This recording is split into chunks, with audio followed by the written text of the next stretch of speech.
Le Crachoir, épisode 159. Think big and kick ass!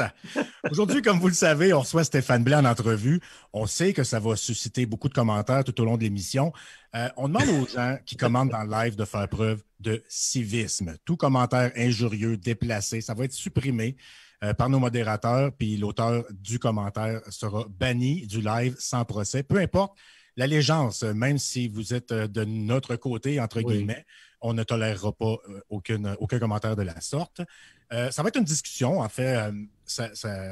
On ne va pas débattre des questions scientifiques avec des chiffres, des données, parce qu'on pense que ça dépasse nos compétences et bien humblement celles de notre invité aussi. On va s'intéresser à Stéphane Blais en tant que président et administrateur d'une fondation, en tant que politicien, en tant qu'être humain. Je veux rappeler aussi que ce n'est pas un débat, c'est bel et bien une entrevue.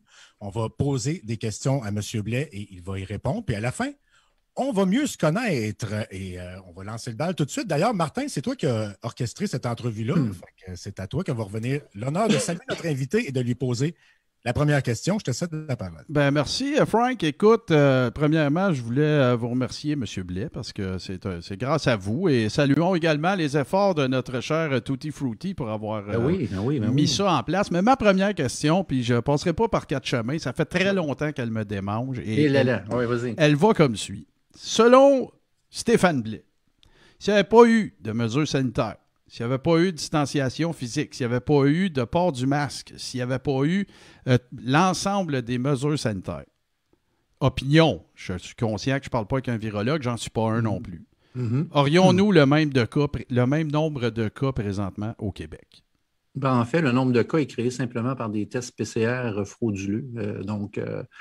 Effectivement, si on fait des tests, on a beaucoup de cas, mais avec les cycles d'amplification qui sont beaucoup trop élevés, on en a parlé là, lors de différentes conférences qu'on a eues avec Rainer Fulmich, avec Christian Perron, on en a parlé avec Dr. Henri Oncourt. Ce sont tous des spécialistes et des gens avec qui on collabore.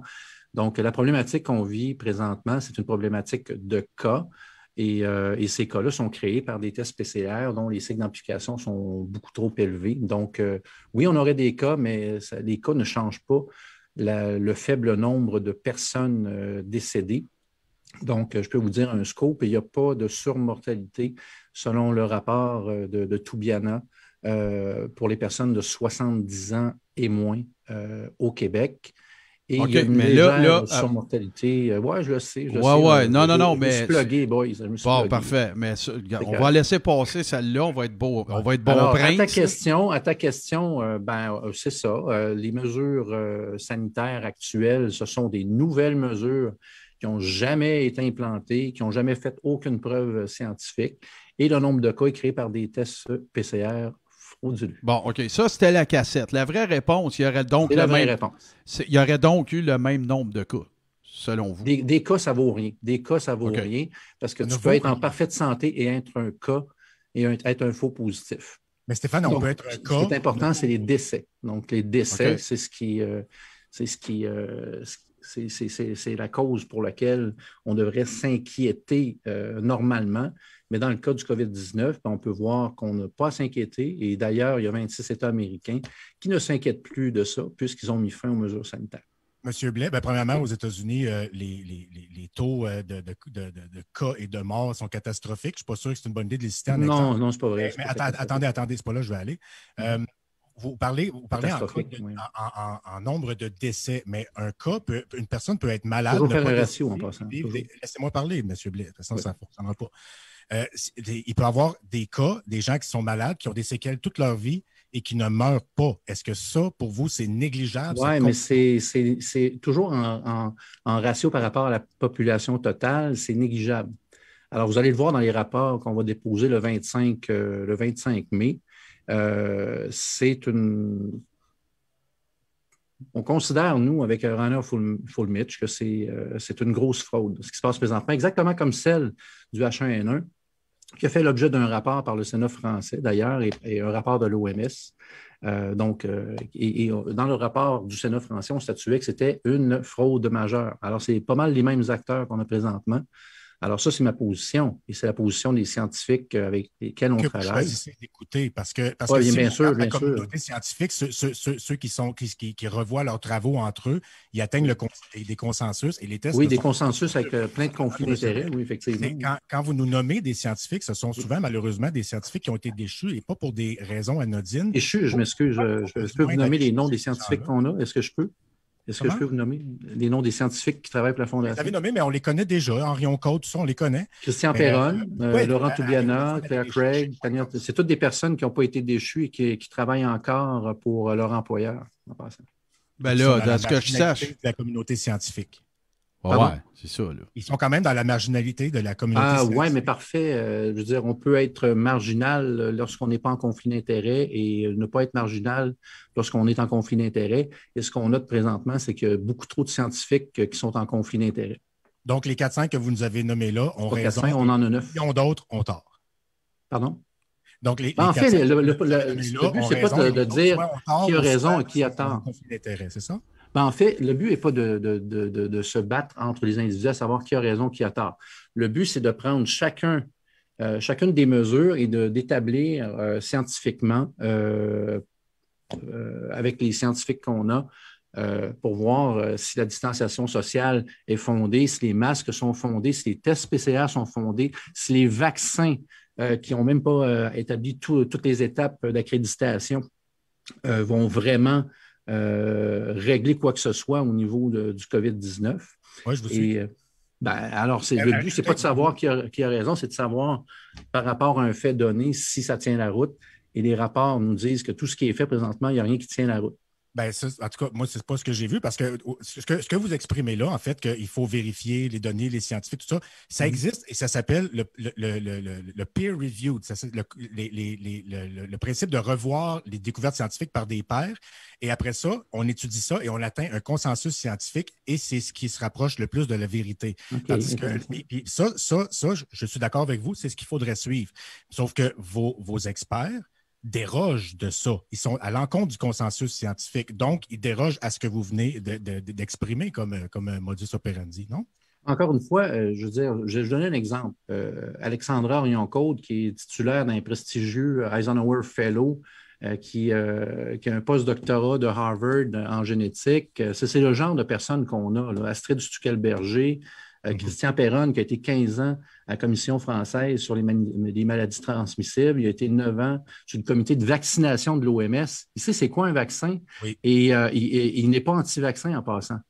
Il est juste contre l'expérimentation génique qu'on essaye de nous faire gober dans le cadre de cette crise sanitaire-là. Et si on regarde les 17 États européens, est-ce qu'il y a un consensus sur l'AstraZeneca? En Europe, il y a 17 il y a un consensus sur le fait que l'affaire de la thérapie génique, ça a été débunké solidement. On n'entend pas là-dedans parce qu'on n'est pas habilité à analyser ça. Non, mais prenez l'exemple des États qui appliquent les mesures sanitaires. Là, il y en a 17 qui ont retiré l'AstraZeneca. Alors ici, qu'on a deux comptables, là, un premier ministre et un ministre de la Santé qui dit non, c'est bon, on en a en stock, il faut écouler nos stocks. Un comptable? Oui, je suis un comptable, puis moi, je nomme mes scientifiques, eux, ils ne les nomment pas. C'est ça la différence entre moi. C'est sûr qu'il faut les choisir. On ne peut pas en avoir une quantité infinie. On prend les meilleurs dans chaque sujet. Attendez, moi, je présume que vous ne prenez pas nécessairement les meilleurs, mais vous prenez ceux dont le discours fit avec votre argumentaire.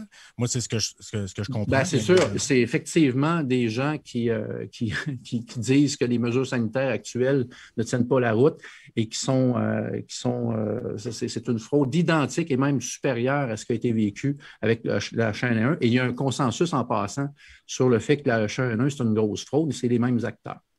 Messieurs, si vous me permettez. Alors, sur ce sujet-là, j'ai dit ce que j'avais à dire. Moi, ce que j'ai envie de répondre à ça, si vous me permettez, messieurs, c'est qu'on est en attente d'une date au cours de laquelle tout ce que vous venez d'énoncer va être présenté. Oui, c'est le 25 mai, effectivement. Bon, parfait. En fait, les rapports ou la première présentation en cours?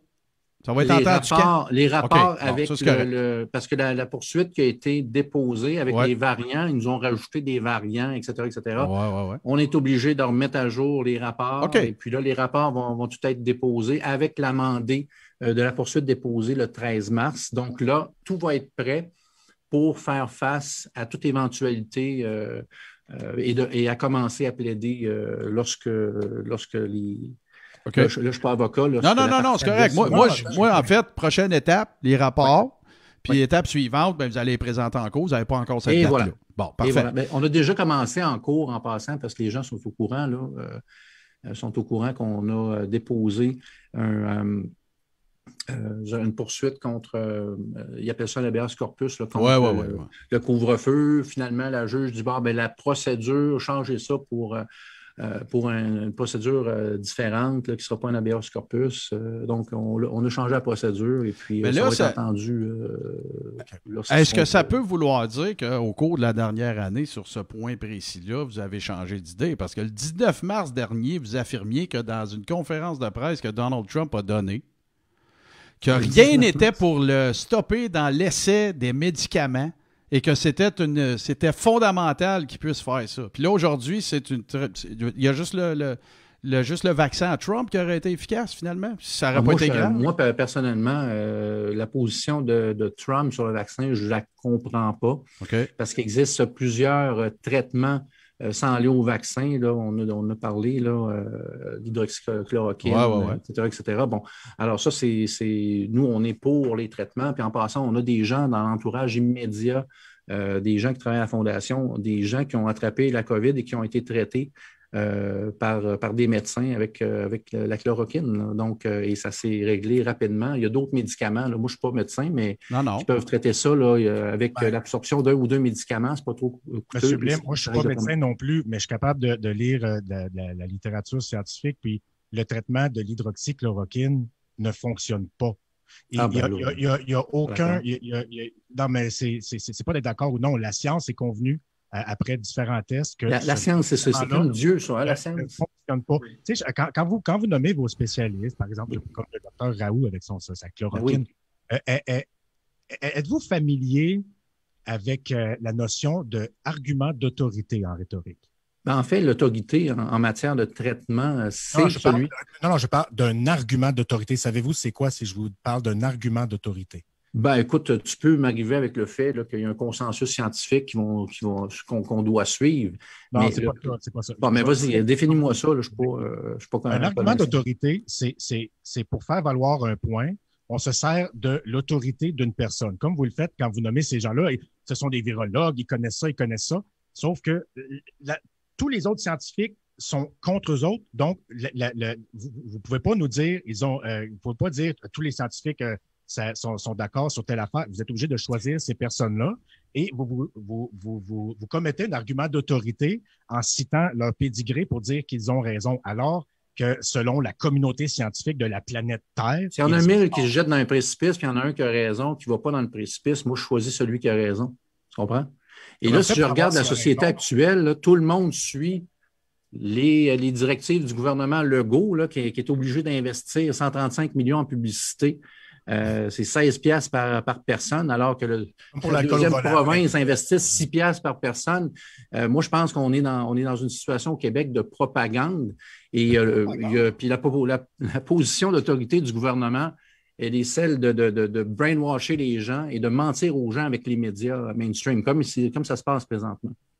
Donc, pour moi, c'est pas parce qu'une force avec beaucoup d'argent qui est backée par l'industrie pharmaceutique essaie de nous faire croire qu'ils ont raison. D'argent, je parle de la communauté scientifique. Oui, mais elle est en conflit d'intérêts pour la plupart du temps, la communauté scientifique. Il n'y a personne qui déclare ces conflits d'intérêts. Pas les gens que vous nommez, eux autres, et ce sont les seuls qui sont intègres parce qu'ils disent... En fait, ils déclarent ne pas être en conflit d'intérêts. Déjà là, c'est ce que devraient faire la plupart des scientifiques qui sortent publiquement.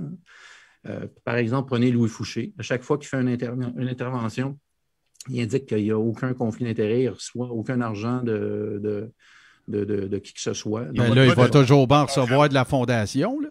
Je n'ai pas compris. Il va toujours bien recevoir de la fondation de l'argent pour son expertise. Il le fait gratuitement. Louis Fouché est le seul qui le fait bénévolement. Les autres le font.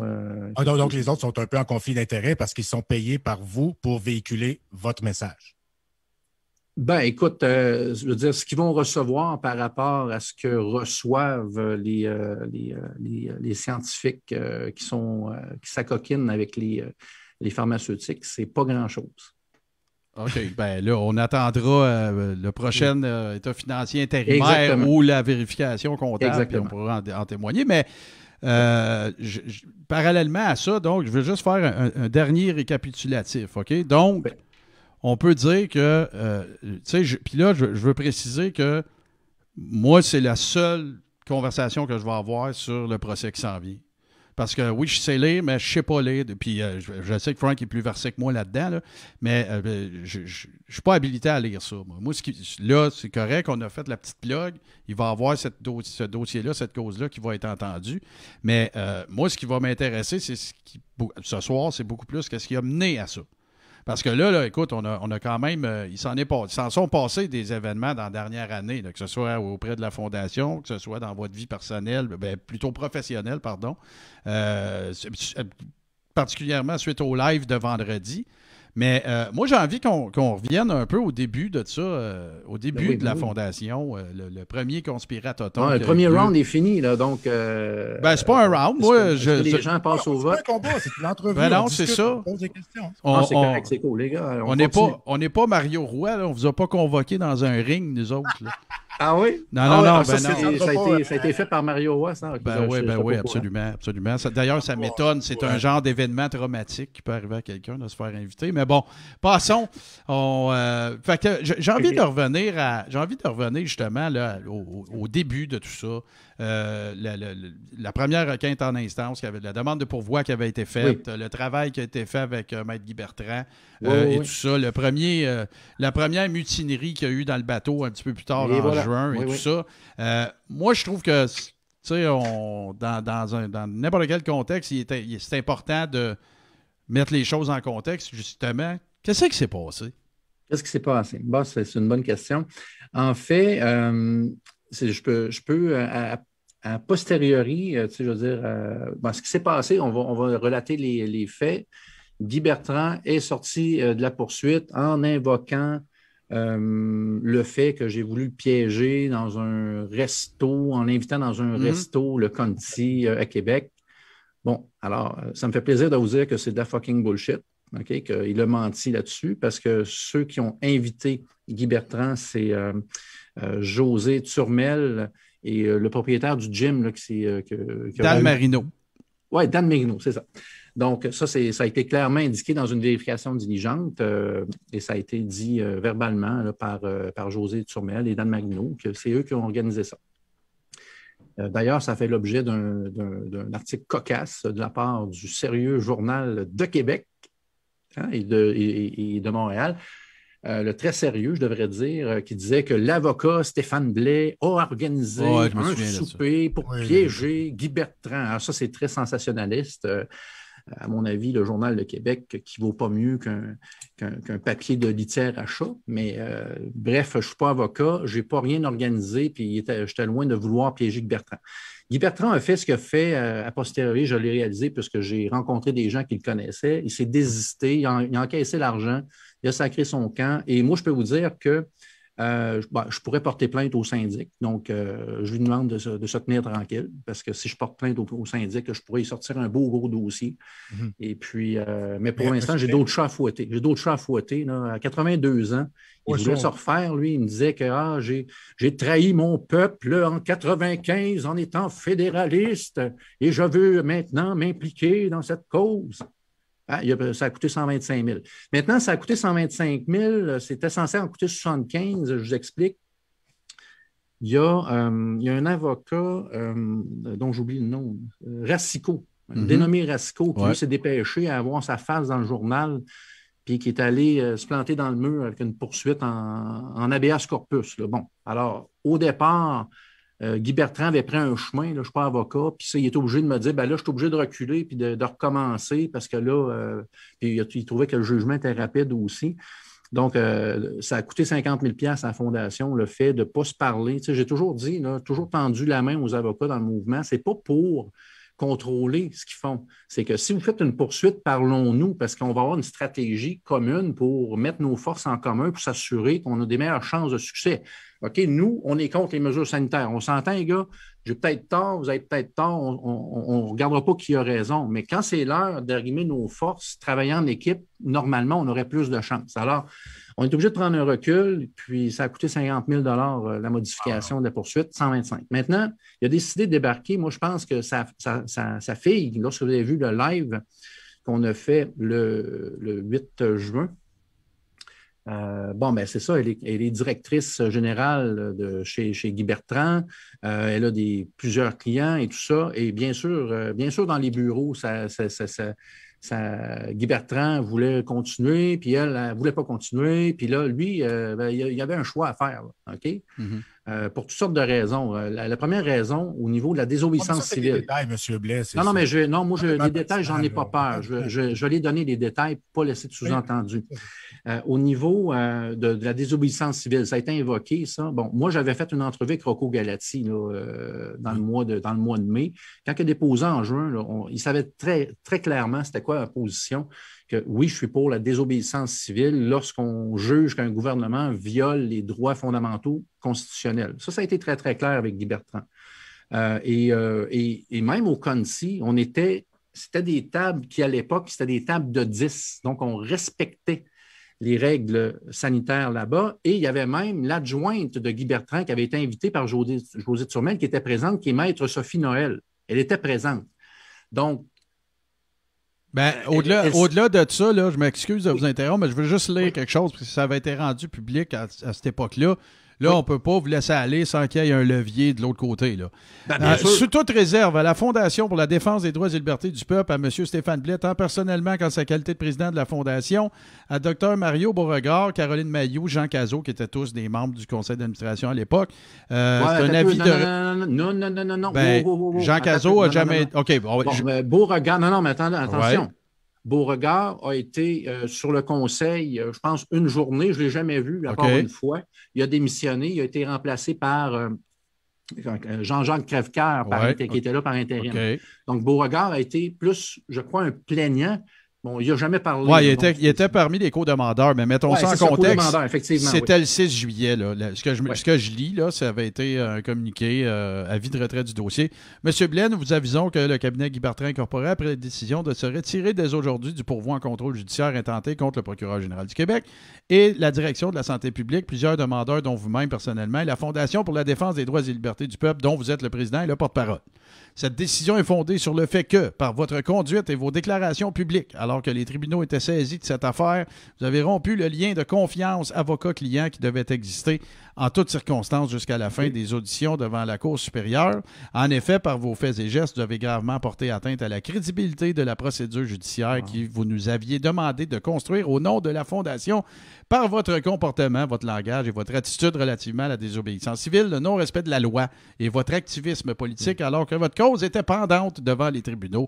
Vous avez détruit votre propre crédibilité face à la Cour. C'est ça la raison. Je pense que Guy Bertrand, en passant, il n'a plus zéro crédibilité. Je veux dire, il n'y a plus personne qui ait son mouvement Liberté Nation. Hein. Moi, je parle... un instant, là. Je parle de l'avocat. Maintenant, je vais vous dire, là, OK, moi, j'ai exactement le même comportement et même, j'ai monté d'un step... un step au-dessus, là. Et Dominique Desjarlais est derrière la Fondation à 100 %. Tant mieux. Moi, je parle de Guy Bertrand. Parce qu'il voulait l'argent, puis il a menti lorsqu'il est débarqué. Ça, s'il n'est pas content, il peut me poursuivre, puis moi, je vais l'amener devant le syndic. Donc, il a trahi la Fondation comme il a trahi sa nation en 1995. Un autre poursuite. Nous autres, on va pas juger là-dedans. Je suis convaincu que ça va venir à ses oreilles. Puis, il fera ce qu'il y a à faire. C'est un fait. Il a menti.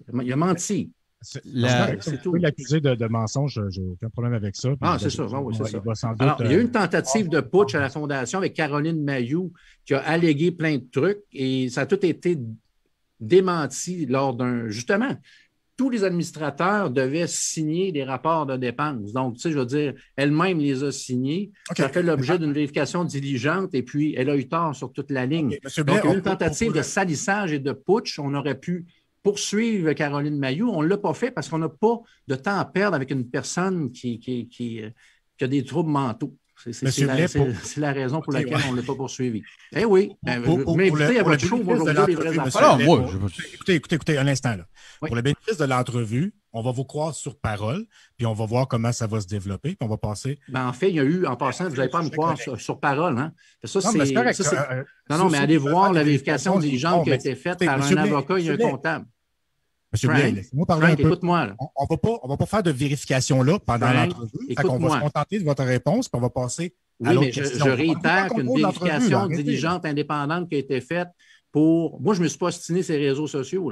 J'ai dit, on va faire une vérification avec un comptable externe puis une avocate, puis on va voir chaque point qui a été allégué et il a eu tort sur toute la ligne. C'est une tentative de salissage et de putsch qui a été faite. Moi, je vais en parler de ça. Attendez un peu, les gars. Là. Moi, je vais en parler de ça. Là. Oui. Là, c'est bien beau, là, ici. Il s'est passé tout ça. C'est bien correct, là. Stéphane, qu'est-ce qu'elle faisait là? Oui, bien, ça ici, c'est une erreur de l'avoir pris. Je vais t'expliquer. Lorsqu'on veut créer une fondation pour poursuivre le gouvernement, on cherche des gens qui vont pouvoir nous amener des spécialistes. OK? Donc, moi, j'avais trouvé Guy Bertrand. Et après ça, cette dame-là m'a approché, je ne la connaissais pas, puis elle me dit, moi, j'ai des contacts aux États-Unis avec des spécialistes, oui. Noms et tout ça. On les a vus, ces contacts, là, des anciens gars du FBI qui disent que Trump a été remplacé par des reptiliens, puis des Elohim, puis des folies de même. Vous avez écouté cette personne-là? Donc, quand on veut constituer un conseil, oui, mais c'est parce qu'elle a des contacts quand même qui avaient travaillé avec Guy Bertrand il y a 15 ans. OK? Puis là, elle m'a présenté la dame qui avait travaillé avec Guy Bertrand. Moi, j'avais trouvé Guy Bertrand. Et puis là, ces gens-là sont dans le domaine de la santé. Alors, moi, j'ai dit, bon, OK, intéressant. Puis là, elle avait une genre de mentor avec elle. Fait que là, OK, parfait, Caroline, viens-t'en. Et après ça, on a eu Jean-Jacques Crèvecoeur qui s'est joint à nous par intérim. Puis ça a été très fair-play. La difficulté qui n'a pas été nommée aussi dans le cas de Guy Bertrand, c'est qu'il exigeait d'avoir des médecins et des spécialistes québécois pour servir cette cause-là. Il n'y a personne au Québec qui veut se mouiller. Ils ont toutes peur dans leur professionnelle. Comme vous, c'est peut-être ça aussi. Non, écoute, tu ne peux pas avoir zéro. OK? Au Québec, là, les professionnels n'ont pas de couilles. Je le dis. Est-ce que je scandalise tes gens en disant que c'est une gang de pas de couilles au Québec? Ben, je le dis. Sauf vous. Je le dis. OK? Bon, alors je le dis, c'est des pas de couilles au Québec. Je suis obligé d'aller en Europe pour être défendu. L'avantage qu'on a, c'est qu'en Europe, c'est des sommités. Et puis, on est très chanceux de les avoir de notre côté. Une autre façon de le dire, c'est que vous êtes obligé d'aller en Europe. Au Québec, là, c'est ça. Au Québec, ce que Bertrand exigeait, c'était impossible à avoir. Donc, ça a créé aussi chez Jean-Jacques Crèvecoeur une frustration de dire, moi, j'ai des contacts en Europe, Guy Bertrand ne les veut pas, Caroline Mayou qui s'acoquine avec Bertrand, tentative de putsch, salissage dans les médias. Je m'en suis sorti indemne et maintenant, on a une très belle équipe. Alors, Jean-Jacques Crèvecoeur, on parle bien du monsieur qui guérit des cancers par la pensée. Là. C'est lui? Je ne sais pas aussi. Moi, je le sais. Il affirme ça. Ben, ça vous faites confiance à cette personne. Ben, moi, écoute, Jean-Jacques Crèvecoeur a été engagé à la Fondation pour amener des experts. Lui n'était pas expert. Pour amener des experts par son réseau de contacts. Mais Guy Bertrand lui a mis des bâtons dans les roues en exigeant des experts québécois.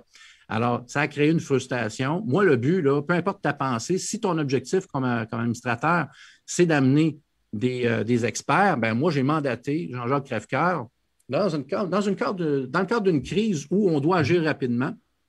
J'ai dit, bon, ben va me chercher des experts, ça va être ça ton mandat. Et Caroline Mayou avait des contacts aux États-Unis, et puis, bon, ben, ça a donné ce que ça a donné. Alors, il y a eu le remplacement du conseil d'administration. Pardon?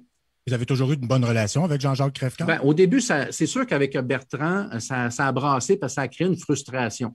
OK? Puis là, ça veut dire, tu as Bertrand qui parle, tu as Caroline Mayou qui parle, tu as Crèvecoeur. Là, ça crée de la bisbille. Puis moi, ben, je suis quelqu'un, à un moment donné, qui met mon pied à terre et dit, hey, les objectifs ne sont pas atteints. Puis là, je commence à en avoir mon casque. Et il faut qu'on dépose, puis il faut qu'on ait des experts.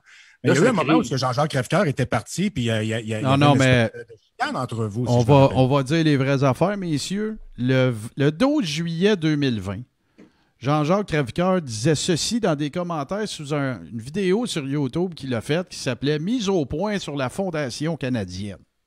Je le cite.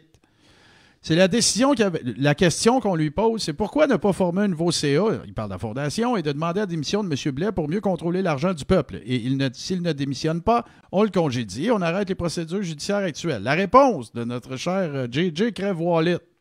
C'est la décision qui avait été prise le 17 juin. 5 personnes de la Fondation, dont moi, s'étaient mises d'accord pour demander à Stéphane Blais de quitter la Fondation. Mais à cause de la taupe qui se trouvait dans ce groupe, nous avons été sabotés dans ce projet lors de la réunion du 21 juin. Bravo, puis j'étais pas présent. Puis un instant, on n'a pas fini, là, qui devait exécuter cette décision. Après 2 jours de réflexion, voyant comment la situation s'était retournée à cause des traîtres présents dans la réunion, j'ai donné ma démission. Mon interprétation, c'est une question. Donc, ce qu'on comprend, c'est qu'il y avait un putsch qui fomentait. Ah oui. Il y a quelqu'un qui est allé vous le dire. Puis là, on dirait que, là, regarde, là ça s'est réglé.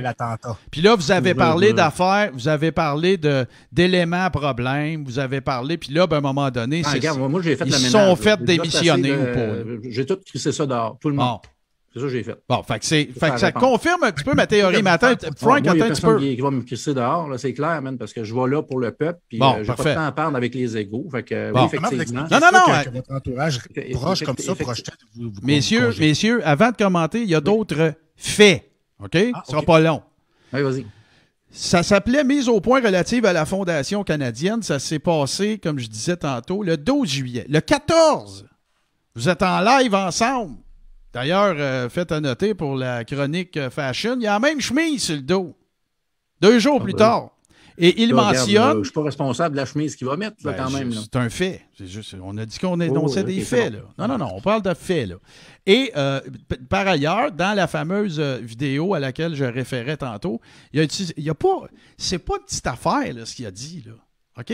C'était, en gros, là, il mentionne des trucs du genre, c'était un one-man show, des réunions, les réunions les plus chaotiques que lui auxquelles il n'avait jamais assisté. C'est un foutoir et un bordel. Ce sont ces mots, là. 2 jours plus tard. Et aujourd'hui, vous avez un conseil d'administration. Non. On l'a dit. Non, mais vous êtes venu sur la base. Moi, ce que je dis, c'est que non, ça ne marchera pas. Mais c'est pas un foutoir. Non, ça ne marchera pas. Il faut arrêter de parler par-dessus nous pendant les questions parce que c'est inaudible pour les auditeurs puis ça nous aidera pas non plus, ni nous, ni vous. C'est juste au détriment des auditeurs qui écoutent. Fait qu'on va laisser Martin. De toute façon, on est en bon terme, moi et Jean-Jacques. On a rétabli les liens. Parfait, super. Mais moi, la base de votre visite était sur challengez-moi, demandez-moi ce que vous voulez. Là, il faut nous laisser finir ce qu'on veut demander. Là. Parce que moi, j'aime ça pour commencer avec des faits. Pas avec des me semble que. OK? Fait que là, ce sont les termes que lui, il a utilisés. Là, aujourd'hui, là, Frank en a fait état, nous autres, on en a fait état à plusieurs reprises. Il y a des organisations françaises qui somment les gens d'arrêter d'accueillir ce gars-là à cause des propos complètement couchés dehors scientifiques. À ce que je sache, c'est pas un scientifique chevronné là, qui pourrait venir supporter. Fait que, autrement dit, c'est qu'il n'y a aucune imputabilité à faire sur la crédibilité de ce gars-là, les affaires qu'il a fait. Hey, il est rendu dans 5D puis dans 6D, lui-là, puis les vibrations. Moi, ça, il n'y a pas de problème avec ça. Je réitère qu'il est engagé comme administrateur par intérim pour aller dans son réseau de contacts, chercher des scientifiques qui allaient appuyer les avocats. Lui, il n'aurait jamais été expert puisqu'il n'est pas un médecin, il n'est pas un scientifique. Il est une personne qui a acquis son bagage. Mais en fait, je pense qu'il est physicien, doctorat en physique, en physique quantique. Là. C'est un épistémologue. L'objectif, comme administrateur, c'était amène-moi des experts. Les experts, je ne les ai pas eus. Il faut dire que Guy Bertrand exigeait des experts québécois. Donc, ça a créé la friction. Et on tourne la page parce qu'aujourd'hui, ça va bien, une bonne relation. On ne travaille plus ensemble, mais on se côtoie civilement. Et puis, moi, je suis content de tout ça parce qu'il ne faut jamais changer une fraction de seconde du passé. Si on est rendu là où on est rendu aujourd'hui, c'est grâce à tout le passé qui s'est accumulé, les bons coups et les moins bons coups. Mais vous ne pensez pas que ça peut avoir une influence de ce qui s'est passé. Vous ne pensez pas que ça peut avoir une influence sur les personnes qui doivent décider ou non s'ils veulent soutenir la Fondation, ça? En fait, il y a une minorité peut-être qui vont nous cracher dessus, là, comme on peut voir. Mais c'est peut-être pas de cracher dessus, là, ça peut être peut-être juste de ne pas donner. Là. Pardon? C'est peut-être pas nécessairement de vous cracher dessus autant que juste pas contribuer. Oui. Oui. Je me mets à la place. C'est sûr. Moi, je veux dire, quand tu es rendu à l'étape où on est rendu, si tu n'as pas allumé et que tu ne veux pas donner, ben donne pas. OK, donne pas. Reste chez vous, puis attends que ça s'empire. Bon, ben, votre message est passé. Mais à la défense des experts québécois, moi, si je suis un expert québécois, un virologue, un épidémiologiste, un microbiologiste, et la personne qui fait appel à moi et qui me demande d'aller l'aider dans une cause est un épistémologue qui guérit des cancers par la pensée et qui fait des vidéos ésotériques complètement farfelues, ça se peut que ça me tente moins d'y aller. C'est peut-être une des raisons pourquoi les experts québécois n'ont pas le goût d'y aller, puis vous êtes obligé d'aller en Europe pour aller chercher des énergumènes qui sont soit en dehors de leur champ. Non, mais ça, par contre, là, je m'excuse, un peu de respect pour les experts québécois, les experts européens qu'on a. Ce pas des énergumènes, ce sont des gens... oui, c'est des énergumènes. Non, c'est des directeurs de recherche dans les instituts nationaux de France qui sont encore à l'embauche. Alors, c'est pas des énergumènes. Ben là, à ce que je sache, Perron, en ce moment, c'est un auteur, c'est un ex-scientifique là, qui est à la solde de l'emploi. À l'âge qu'il a, il prend sa retraite. Ah, ben oui, puis il est encore médecin.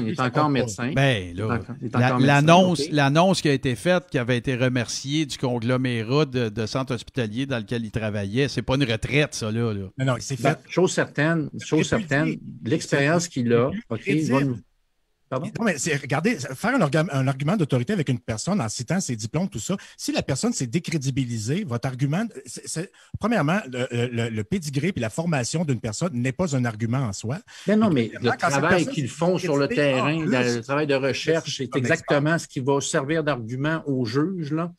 Donc, il va regarder son CV, il va voir s'il accepte l'expert. Puis quand tu as été 15 ans...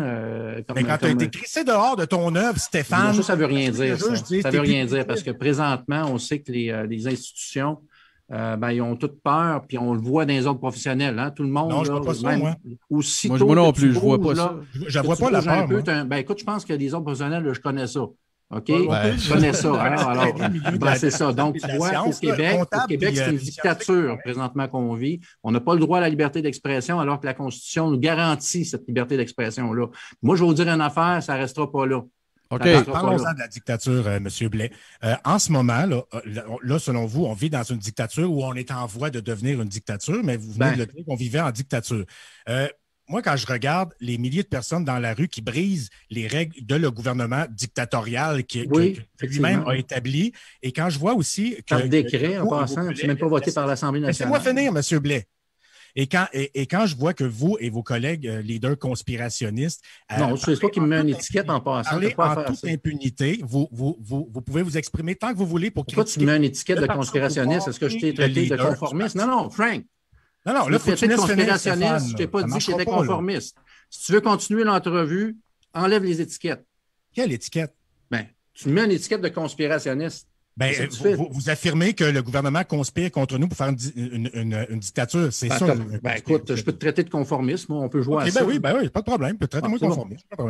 Mais écoutez-moi, quand vous et vos homologues, leaders, influenceurs, chercheurs de vérité, guerriers de lumière, vous exprimiez, vous le faites en toute liberté et vous critiquez le parti au pouvoir ainsi que son leader. Il y a des photos, le go, tout ça d'affaires qui sort, vous les traitez de dictateurs et le gouvernement ne vous met pas en prison. Ah non, puis il nous donne des étiquettes de 1500$, puis il nous met en prison. En passant, je suis allé en prison. Stéphane, es-tu capable de 5 minutes, là? OK? Et vous parlez en toute liberté. Pour moi, ça, c'est exactement l'inverse d'une dictature. Non, je m'excuse, là, c'est pas vrai qu'on est libre de s'exprimer parce que moi, je devais un comité de discipline. Non. C'est quoi tu veux? Est-ce qu'ils me mettent un gun sur la table? C'est juste là qu'il faut aller. C'est ça qui se passe, Stéphane. Les gens s'en vont en prison pour... Oui, mais on n'attendra pas l'extrême dictature. Présentement, tu n'es même pas capable, comme professionnel, de t'exprimer sans te faire enlever ton titre ou aller devant un comité de discipline. Tu n'es pas capable de marcher dans la rue si tu ne mets pas ton masque dans un rassemblement sans te faire harceler par la police puis te faire mettre en dedans comme ils m'ont fait moi-même. Ils m'ont mis en dedans. Pas traverser la rue sur les feux rouges non plus. Il y a des règles dans la société. C'est pas une dictature pour ça.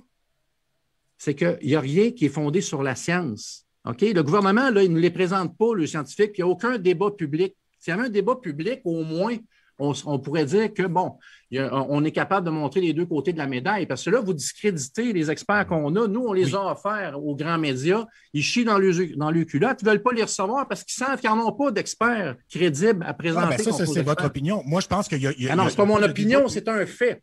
un fait que vous refusez le débat dans cette société-là. Mais moi, ce que je pense, c'est qu'il n'y a peut-être pas de débat public parce qu'il n'y a pas de vrai débat dans la science, hormis les 3-4 personnes déchues que vous citez. Non, mais on arrête ça là. On arrête ça là. Radio-Canada, on les poursuit avec Rocco Galati, justement, pour ne pas monter deux côtés de la médaille. On leur demande, au lieu de dire à Orion Côte, c'est une fausse, c'est du fake news ou whatever, invitez-la à s'expliquer. Puis après ça, présenter un expert qui va faire une contre-expertise. Faites un débat. C'est une société dans laquelle on n'a aucun débat. Et là, on se masturbe entre nous autres là, quand on est conformiste, de dire c'est le fun, hein, il n'y a pas de dictature. Non, je m'excuse. On est en dictature. Moi, j'ai perdu mon. Oui, c'est. Il n'y a personne qui. Messieurs, Stéphane Blais. C'est-tu être en dictature, ça, de pouvoir dire ces médias sociaux de la ministre de la Sécurité publique que vous n'avez pas de misère à l'imaginer qu'un fouette et un kit de cuir, puis on va se rappeler de toi, mais que tu ne sois plus là? C'est être muselé sur un hostie de temps, ça?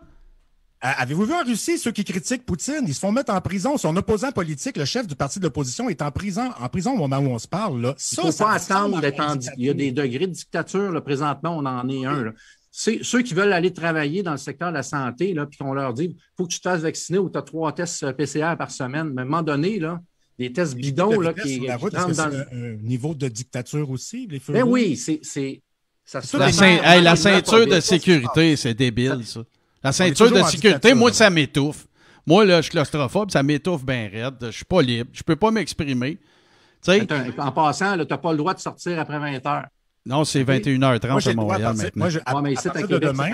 Ben là, il faudrait peut-être demander à certaines personnes là, pourquoi c'est le même. Demain, dans votre région natale, il n'y a plus de couvre-feu. Oui, mais c'est ça, ils jouent à quelle sorte de 10 jours, ils changent. Ils ont fait une espèce de fait scientifique. En passant Arruda, Arruda le dit lui-même, que c'est même pas basé sur aucune science, c'est juste la prudence. Le couvre-feu. Puis vous autres êtes là, c'est cool. OK, moi je veux dire quelque chose. Mais pourquoi il l'enlève? Pourquoi est-ce que le couvre-feu, à partir de demain, chez nous, en Abitibi, le couvre-feu va disparaître? Il va disparaître parce que c'est complètement improvisé. C'est improvisé. Ils se ferment les yeux et ils disent l'Abitibi, OK, on enlève le couvre-feu, on va le remettre à telle date. Ben oui. Des psychopathes. Ils jouent avec nous autres. Comment ça marche? Là, je le sais. OK, moi, j'ai une question. J'ai une question concrète. Oui, vas-y. Ça date du 22 septembre. Vous aviez affirmé que à un certain moment, vous aviez commencé à développer des affinités avec des scientifiques du côté américain. Oui. Il y avait Rachid Buttar, Jody Mikovits, Carrie Madei, Sherry Tempeni, un paquet. Là. Il y en a une là-dedans là, que selon elle, là, les vaccins, là, ça va nous faire nous connecter à une intelligence artificielle. Vous d'accord avec ça? Ben oui, ils travaillent là-dessus, mon cher. Non. Est-ce que les vaccins vont nous faire se connecter à une intelligence artificielle? Au niveau de la... Regarde, moi, je ne suis pas un scientifique, mais je sais que le but, c'est de connecter, de nous connecter. Là, y a-t-il de la 5G dans le vaccin, un coup parti? Fait que vous ne comprenez pas, mais vous le croyez, c'est ça? Non, mais présentement, la science, je veux dire, il y a différents instituts qui travaillent justement sur l'intelligence artificielle. Puis on sait que c'est tout interrelié là, avec les vaccins. Avec le vaccin. Je sais que le vaccin fait partie, effectivement. J'ai parlé avec des gens moi, de Santé Canada qui ne veulent pas donner leur identité, qui disent qu'il y a un lien là, avec le vaccin, l'intelligence artificielle, puis le contrôle social, comme identité numérique là, à Québec. Là, il y a des gens chez Microsoft qui travaillent là-dessus. J'ai des bons scopes là-dessus. OK, fait que c'est quoi? Est-ce qu'il y a une puce dans le vaccin qui nous est Je ne sais pas s'il y a une puce. Je suis pas là-dessus, je ne sais pas. Mais chose certaine, à force de faire les newfs puis de rire de ça, je pense qu'on va avoir des petites surprises si on ne commence pas à poser des questions. Au lieu de frapper la fondation, posez donc des questions au gouvernement. C'est ce que vous devriez faire. On le fait. Inquiétez-vous pas. J'espère, parce que présentement, le contrôle social, ça existe en passant dans différents États, dont la Chine. Pas s'il vous plaît. Le modèle, je ne sais pas s'il vous plaît. La Chine puis nous autres, c'est vrai que c'est des modèles très comparatifs, un peu comme utiliser, un peu comme se servir de la Suède puis du Québec il n'y a pas si longtemps que ça. Ça va bien là-dessus, de ce côté-là. Ils n'ont aucune mesure sanitaire puis ils ont des meilleurs scores que le Québec. Fait que le monde, il faut que les gens se réveillent. Qui ça? La Chine? La Suède. OK. La Suède a des meilleurs résultats que le Québec. Honnêtement, là, c'est ça l'affirmation. Là. Vous êtes sûr de ça? Là? Oui. L'affirmation. OK, parfait. Excellent. On passe à autre chose. Mais je vous invite quand même à écouter l'épisode du Crachoir Bjorn to be Wild, vous allez peut-être être désillusionné. Passons à un autre sujet. Ben, 26 États américains. Non, on parle de Suède. Tu veux pas en parler. On parle de Suède. Si on parle de pandémie, OK, enlevez-moi le mot pandémie parce que pandémie, c'est mondial. On va dire ce qu'on veut. Là, présentement, tu as l'État du New Hampshire qui est frontalier au Québec, qui n'a plus de mesures sanitaires. OK? Bon. Puis, peuvent-tu venir ici? Pas de pandémie s'il y a 26 États qui ne portent plus le masque, 43 États. Ils peuvent-tu venir ici? C'est pas un indicateur de la pandémie. Ce qui est un indicateur de la pandémie, M. Blais, c'est le nombre de cas à travers la planète. On va voir la Floride, comment ça fonctionne. Tout le monde est en train de sacrer le camp en Floride. Écoutez, le nombre d'États et les mesures que les États prennent, ce n'est pas un indicateur de la pandémie. Ce qui est un indicateur de la pandémie, c'est le nombre de cas et le nombre de décès. Le nombre de cas est faussé par les tests PCR. Les États-Unis, c'est un des pays qui a le plus mal performé depuis le début de la pandémie. Ah oui, on a l'air vraiment d'être triste de ça en Floride. Oui, c'est ce que je peux voir. Même chose au Texas. La Suède, les statistiques vous donnaient raison jusqu'à il y a 8 mois. Mais si vous étiez à jour, vous verriez que c'est le pire pays de la Scandinavie puis dans ces coins-là. Il faut comparer des oranges avec des oranges, des pommes avec des pommes. En Inde, comment? Savez-vous? En Inde, ça va comment? Infinitésimal. Il n'y a personne pratiquement qui meurt de ça en bas de 70 ans. Bon, ben parlons. Tandis qu'on est dans la Suède, comment est-ce qu'il va, le premier ministre? Ça, oui, effectivement, il y a un faux compte là, qui a été créé où j'ai cru, à un moment donné, avoir une réponse là, en suédois que j'ai traduit. Bon, j'ai dit intéressant, parce qu'on s'en allait à Stockholm en passant. Alors, on est allé, je vous donne le fait que le faux compte m'a eu, mais par la suite, on s'est repris, puis on est allé au sommet de Stockholm. Ça a été cocasse, puis on vous en remercie pour cette émission. Oui, tellement. Non, mais écoute, je veux dire, quand on est une personnalité publique, à un moment donné, il y a beaucoup de communications qui se font, puis je concède que je me suis fait avoir par un faux compte. OK? Bon, ça, c'est des choses qui arrivent. C'était magique. Vaut mieux en rire. C'était magique. Mais en même temps, le sommet de Stockholm a été très gratifiant puisque ça nous a permis, grâce à Dominique Desjarlais qui est allé sur place et à Olivier qui est allé sur place, de consolider nos liens avec les experts actuels de la Fondation. Tantôt, vous avez parlé de Rocco Galati. Vous avez donné beaucoup d'argent de la Fondation. Donc, beaucoup d'argent, c'est quoi? Est-ce que je peux poser une question, pas beaucoup d'argent. Sans que vous embarquiez tout le temps par-dessus moi, est-ce que je peux poser une question? Ben oui, vas-y. Devant l'absence de progrès de Vaccine Choice Canada, à qui vous avez donné un gros, plus de 100 000 de l'argent de vos donateurs, il y a eu aucun progrès dans leur dossier. Est-ce que vous regrettez d'avoir aidé Vaccine Choice Canada et de leur avoir donné autant d'argent des Québécois? Non, en passant, c'est 75 000. OK. C'est 75 000. Donc, autant d'argent. La poursuite de Rocco Galati, est-ce que vous l'avez lu? Moi, j'en ai lu des grands bouts. Bon, sais-tu combien qu'elle fait de pages? Non, je ne suis pas avocat, je ne suis pas scientifique. Non, mais combien de pages qu'on compter le nombre de pages? Si elle est valable. Puis à date, elle a été déposée. Ça va nulle part. Là. Non, bon, OK. Alors, la réponse à ça, je suis content d'avoir la question. Le gouvernement ontarien, contrairement au gouvernement québécois, a fermé la cour du mois de mars jusqu'au mois de septembre. Ça a créé des congestions. Et par la suite, avec l'évolution du dossier, il a fallu aller au niveau des tests PCR. Donc, présentement, là, le dossier est à la queue leu-leu volontairement parce que le gouvernement traîne de la patte.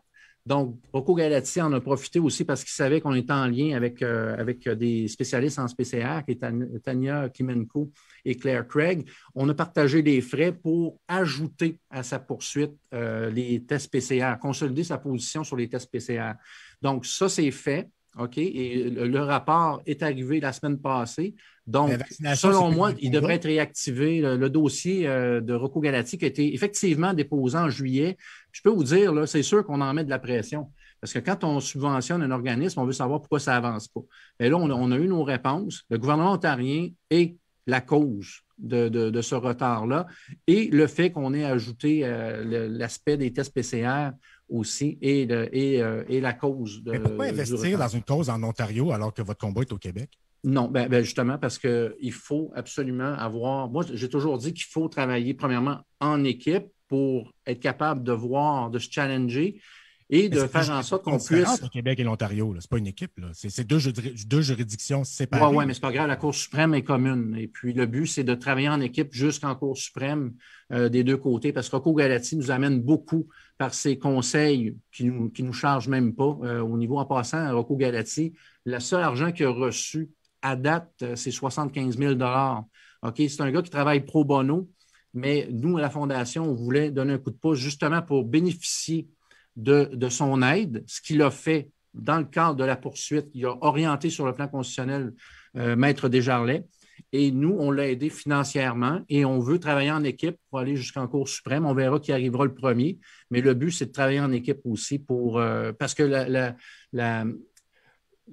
si on veut, la mission de la Fondation, elle est à 3 niveaux. Elle est au niveau de l'éveil collectif, la mobilisation et les recours juridiques. Donc, pour nous, c'est important d'aller chercher le reste du Canada. Donc, en créant des ponts avec Vaccine Choice Canada et maintenant avec Children Health Defense, qui est un organisme de Robert F. Kennedy, sur lequel siège Christine Colbeck, qui est une ancienne de Vaccine Choice Canada, bien, ça nous permet justement d'avoir des portes ouvertes, puis de discuter, de négocier, puis d'avancer dans le dossier.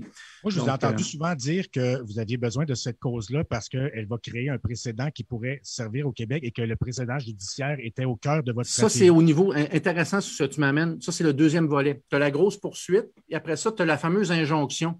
L'injonction a été préparée pour les masques. OK? Voici ce qui s'est passé en Ontario parce qu'à un moment donné, moi aussi, je pédalais, puis là, je n'étais pas content. Fait qu'on s'est parlé un petit peu dans le blanc des yeux, puis la réponse est la suivante. C'est que lorsque Rocco Galati a annoncé qu'elle a déposé son injonction pour les masques, ils ont changé le décret. Et le décret a fait en sorte que les gens pouvaient entrer dans les commerces, on parle en général, la population générale, dans les commerces sans masque en invoquant une condition médicale. Alors, si vous faites ça au Québec, ça ne fonctionne pas. En Ontario, vous pouvez le faire, ça fonctionne. Donc, automatiquement, cette injonction-là n'a pas pu être émise, même si elle était prête. Donc, on a attendu jusqu'à la semaine passée pour voir Children Health Defense déposer une poursuite contre les masques dans les écoles liées aux enfants parce qu'à l'école, ils ne peuvent pas invoquer la condition médicale parce que c'est les commissions scolaires qui ont la capacité de régir sur le port du masque. C'est différent du Québec, l'Ontario. Là. Alors, eux, ils ont déposé la semaine passée et c'est pour ça que ça a pris du temps au niveau de l'injonction. On aurait aimé ça, pouvoir justement voir Rocco Galati aller en cours avec une injonction sur les masques parce qu'on aurait repris son travail au Québec. C'est ça qui était à l'entente du précédent judiciaire, c'est ça? Exactement, effectivement. J'ai une question. Si les précédents judiciaires sont si importants, puis même au cœur de votre stratégie, il y a eu une cause à Gatineau, un avocat qui s'appelle William Desrochers qui a voulu faire invalider le couvre-feu. Non, c'est faux. En cours. C'est totalement faux. C'est un précédent judiciaire intéressant, mais qui n'est pas à votre avantage. Mais c'est faux. C'est faux ce que tu dis. C'est faux ce que je dis. Oui, non. Il ne voulait pas mettre un terme au couvre-feu. Il voulait mettre une exemption, 2 exemptions au couvre-feu. Il a quand même été débouté. Non, mais oui, effectivement, au niveau des exemptions, mais il n'avait pas d'experts. Est-ce que vous l'avez vu à la Cour? Le gars n'avait pas d'experts. Ça prend des experts pour appuyer. Mais là, le précédent existe. Pardon? Le jugement existe, donc le précédent. Oui, mais il n'y a pas. Effectivement, sauf qu'en première instance, ce qu'on nous explique, c'est que les juges ne sont pas obligés. Le prochain juge, dans le cadre d'une poursuite justement contre le couvre-feu, n'est pas obligé de prendre le prochain précédent comme une base, si on veut, là, parce qu'on est en première instance. C'est ce que Dominique Desjarlais nous a dit.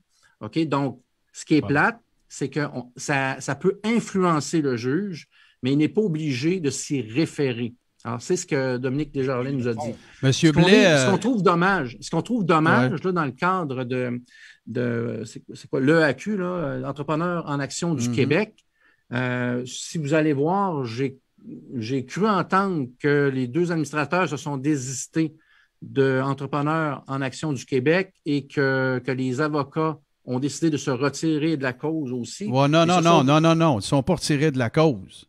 Ils l'ont présenté, puis ça a été débouté en cours, là, un instant. Non, présentement... Ben, je regarde le jugement d'en face, là. De l'intervention en injonction. C'est le résultat que tu as. Présentement, là où on se parle, je t'annonce que j'ai des gens qui me disent que ces gens-là, les avocats se sont désistés de la cause et que les 2 administrateurs de l'EAQ sont sortis. OK. Donc, moi, ce qu'on aurait aimé, là, Martin, un instant. Le numéro de dossier, c'est 200-17-031827-207 devant la Cour supérieure du Québec qui a été rendu le 19 mars 2021. Et voilà. Mais d'ici le 19 mars, là... C'est dans le passé, ça, Stéphane. C'est pas d'ici le 19 mars, là. Il n'y a plus personne à l'EAQ, on le sait, là. On est au courant. L'EAQ, c'est une injonction qu'on a voulu faire en vitesse. Bon, pour montrer qu'il était dans la cause, mais il n'y avait pas suffisamment d'appui en termes d'expertise. Nous, on leur a parlé et on leur a dit il faut que nos avocats collaborent parce que vous allez vous planter dans le mur. J'en ai deux autres. Le 10 février 2021, Amikwabi contre le pape et toute la planète Terre religieuse pour faire tomber les mesures sanitaires. Ben non, ben regarde, on parle de précédent. C'en est un, j'ai le jugement d'en face. Est-ce que c'est au Québec ou en Ontario? C'est en Ontario. Mais non, c'est pas grave, c'est en cause supérieure, Stéphane. Fait que ça va avoir préséance. Chaque fois que quelqu'un, c'est pour ça qu'on travaille en équipe. Chaque fois qu'il y a une poursuite, il faut qu'on se parle. Chaque poursuite qu'on vous présente, là, qui n'est pas dans une cour de première instance, là, j'en ai deux, là. C'est Cour supérieure de l'Ontario. OK? Il y a un gars qui s'appelle Michael Tardif. Il en est à sa 3e demande. Les 3 fois, je vais vous citer les mots. C'est frivole, c'est vexatoire, puis c'est un abus de procédure que de représenter ce dossier-là. Il demande quoi? Une injonction, puis un arrêt sur la nécessité de porter un masque puis le couvre-feu. C'est pas un précédent, ça? Lui, il sera pas bon non plus. Il va avoir une autre bonne raison. Déjanté va avoir dit que c'est une autre affaire. Encore une fois, là, ce que je dis, là, c'est qu'il faut qu'on travaille en équipe avec les avocats parce que lorsque tu n'as pas suffisamment de bagages dans cette cause-là, OK, fait qu'il y avait une mauvaise cause, finalement. Ils sont pas aussi bons que vous autres. Il faut de bagage scientifique. Ça te prend des rapports d'experts. Est-ce que je peux il attaquait la constitutionnalité du décret. Ça, vous n'en parlerez pas dans votre mise en... dans votre recueil? Oui, on en parle, mais les juges exigent de voir, parce que Maître Desjardins serait meilleur que moi pour en parler, il exige de voir si tu as une expertise, parce qu'ils veulent prendre une décision en fonction de protéger la santé publique. OK? Plus que l'inconstitutionnalité. Donc, il faut que tu combines les deux, mais il faut que tu aies des expertises. On dit aux gens, on les a, les expertises, arrêtez de courir. Ah, ben parfait, on verra après. On verra après. Donc le juge... Arrêtez de courir et collaborer avec la Fondation parce qu'on peut vous fider un rapport d'expertise. C'est ça qu'on dit aux gens. Le AQ, là, ils sont allés dans le mur parce qu'ils n'avaient pas assez suffisamment appuyer leur dossier par expertise. Ils voulaient montrer qu'ils étaient numéro 1, puis le numéro 1, ils sont allés dans le mur. Mais nous, on ne veut pas jouer OK, fait que ça confirme tout le grenouillage, puis ce que Disco Dan a appelé le cancer. Là, ça veut dire que là, la gangrène est après pognée là-dedans parce que tout le monde qui fait des... gangrène, c'est juste de collaborer. J'ai pas fini. Parce que tout le monde qui fait ses initiatives de son bord sont toutes nonos de pas vous appeler avant. C'est ça, je comprends? Pas du tout. Ce qu'on dit, c'est que si tu veux faire ta procédure, fais en sorte que les avocats se parlent. Fais en sorte qu'ils se parlent, puis après ça, on va voir comment nous, on veut aider. Puis le gars qui a fait sa procédure, William Desrochers, peu importe quelle elle était, j'ai pas fini, j'ai pas terminé. Le gars qui a fait sa procédure à Gatineau, là, qui n'a pas demandé un don à personne, puis tout, ça se peut-tu qu'il se soit dit, je vais les appeler à la fondation, puis Desjanté va partir le meter, j'ai pas les moyens pour ça? Pas du tout, parce que c'est gratuit. C'est gratuit. OK. Ça n'y aurait rien coûté. Bon à savoir. Mais OK, dans le fond, ce qui vous différencie, votre cause, de toutes les autres qui ont échoué lamentablement, c'est que vous allez présenter votre expert qui est, dans le fond, le juge va dire... On a 9 experts. Oui, on a un monsieur ici qui a été crissé dehors de directeur. Il va vous parler, puis le juge va dire, OK, parfait, monsieur le scientifique déchu, je prends votre avis en compte et je vais fermer les yeux sur le consensus scientifique des milliers d'autres scientifiques qui me disent le contraire, mais je vais me fier à vous qui avez perdu votre job parce que Stéphane Blais me dit que c'est vous le meilleur expert. Je suis sceptique sur le... Moi aussi, de la misère. Hey, les gars, je reçois un appel du Danemark. Je pense que c'est le premier ministre du Danemark qui m'appelle. C'est pas une joke, là. Je reçois un appel du Danemark. C'est parfait. On va y parler, mais je parle pas danois. Je ne parle pas danois, malheureusement. Non, moi non plus. Mais chose certaine, là, OK, là, c'est bien beau là, de niaiser, là, collaborons. Là, je parle pas à ceux qui ne veulent pas qu'on aille en cours puis qui veulent qu'on Alors, moi, ça m'intéresse que vous y alliez. Les mesures sanitaires. Là, ça m'intéresse, cette partie-là. OK. Mais ceux qui veulent qu'on gagne, là, moi, je lance un message aux avocats. Collaborons ensemble. Puis, oui, vous pouvez garder votre indépendance. On veut pas chevaucher votre indépendance. On veut collaborer. Comme on le fait avec Fulmich, comme on le fait avec Kennedy, comme on le fait avec Galati. J'ai une autre question. J'ai une autre question. J'aimerais ça qu'on change de thème. Oui, c'est pas de problème, mais je pense que tu vas être content, je la pose. Parlons là, de la requête, justement. Là, bon, on a parlé des étapes tantôt, 25, les rapports, tout ça. Vous faites avancer vos affaires, pas de problème. C'est une question. Je n'ai pas de jugement là-dessus, c'est-à-dire que je ne suis pas assez versé là-dedans. La crédibilité d'un co-demandeur ou d'une co-demanderesse dans un dossier comme ça n'a aucune incidence sur le sérieux qui est accordé à une requête de ce genre-là? En fait, il y a 5-6 autres co-demandeurs. On ne voulait pas dévoiler les noms. Okay. Il y a plusieurs co-demandeurs qui vont s'ajouter à l'amendé qui va être déposé le 25. Il va avoir les variantes dedans et tout ça. Là. Exactement. Plus d'autres co-demandeurs qui sont des entrepreneurs, qui sont des gens de... Mais ceux que vous aviez déjà n'étaient pas corrects? Non, on les ajoute, on ajoute. Okay. Alors, je sais qu'il y a Benoît Boisvert, qui est un ancien administrateur de la Fondation. Puis il y a Lily Monnier, effectivement, qui est le co-demandeur. Mais tu as aussi Julie Lévesque au niveau du couvre-feu, qui est la journaliste indépendante. Puis tu as un autre monsieur dont j'oublie le nom, qui est co-demandeur au niveau du couvre-feu. Je ne vois pas en quoi ces gens-là ne sont pas crédibles. Votre journaliste indépendant travaille pour un site qui accuse le gouvernement d'être des criminels puis fait des oui, mais Rainer Fulmich les accuse. Non, il n'est pas tout seul. Moi aussi, je les accuse d'être des criminels, puis Rainer Fulmich aussi. Oui, puis... on met les choses au clair. Vous n'êtes pas journaliste et personne ne vous reconnaît comme tel, puis j'ai l'impression... reconnu par le... C'est quoi, là? Comment ça s'appelle, le truc de journaliste, là, qui n'est même pas un ordre professionnel? La FPJQ? Oui, c'est ça. Non, mais moi, par exemple, si vous parliez de crédibilité et tout ça, moi, j'ai une question là-dessus, très, très, très précise. Pensez-vous que si vous allez dans un hôtel un soir, puis que vos vibrations ne sont pas bonnes, puis qu'il y a un psychopathe qui passe devant vous, que vous avez plus de risques de vous faire assassiner que quelqu'un qui a des belles vibrations? Je vous pose la question parce que ça vient d'une de vos co-demandeurs. Avoir peur de me faire assassiner? Non, si je vous pose la question, c'est que ça a été affirmé, ça, par une de vos co-demanderesses. Les croyances des gens, là, on est les croyances! C'est important, ce mot-là, les croyances. C'est très important. De quelqu'un, en passant, il y en a qui croient en Dieu, comme moi. OK? Je suis un catholique. Oui, correct. Est-ce que regarde, je te laisse 5 minutes pour rire de moi. Moi, je ne vais pas rire de vous, mais je vais vous poser moi, j'ai une foi chrétienne. C'est correct. Vous pouvez rire de moi, les gars. Let's go. Non, mais moi, je n'ai jamais ri de personne à cause de ces croyances religieuses. Par contre, vous êtes en train de rire d'une personne qui pense que les vibrations énergétiques positives, c'est quoi? Ça pourrait faire en sorte que si un psychopathe passe devant toi, c'est pas toi qui vas choisir. C'est sa croyance, là. C'est quoi le but? Non, moi, je suis content. J'ai entendu le mot croyance. C'est parfait. C'est une croyance. C'est dans le domaine de la croyance. C'est bien beau. C'est ça. Voilà. Est-ce que vous êtes d'accord dans ce cas-là avec... Vous croyez en Dieu, mais on entend toutes sortes d'histoires, de théories de pédosatanisme puis de satanisme. Non, j'embarque pas dedans. Vous croyez en Satan? Pensez-vous qu'il existe puis qu'il exerce une réelle influence sur la société? Moi, je suis dans le positif. OK? On parle de croyance. Je vous demande juste si vous croyez à ça, oui ou non. Est-ce que Satan existe? Moi, je crois en Dieu, je crois en Jésus. Donc, et en Satan? Oui. Est-ce que Satan existe? Bien sûr, oui. Mais les histoires de pédosatanisme, je suis jamais embarqué là-dedans. OK. Donc, ça, c'est des humains en passant de pédosatanisme. C'est pas... C'est une croyance. Le bien, le mal. Non, c'est correct. Le Christ, Dieu, Satan. Hein? C'est toutes des... vous pouvez rire du pape aussi qui parle de Satan. Elle n'a pas ri non plus. C'est pas ça le point. Mais moi, c'est mes croyances. C'est mes croyances. Puis heureusement, je suis encore dans un pays où j'ai le droit d'affirmer que je suis chrétien. Justement, il n'y a pas de dictature. C'est merveilleux. Si je pose ces questions-là, M. Blais, c'est pas pour vous ridiculiser. Non, mais vous pouvez voir celui qui a fait justement, je ne me souviens pas de son nom, le pasteur qui a été arrêté pour faire des... Calgary? Il y en a beaucoup. Oui, effectivement. Alors, si on est dans un pays libre, je ne comprends pas que les flics l'ont menotté en plein milieu de la route pour avoir tenu.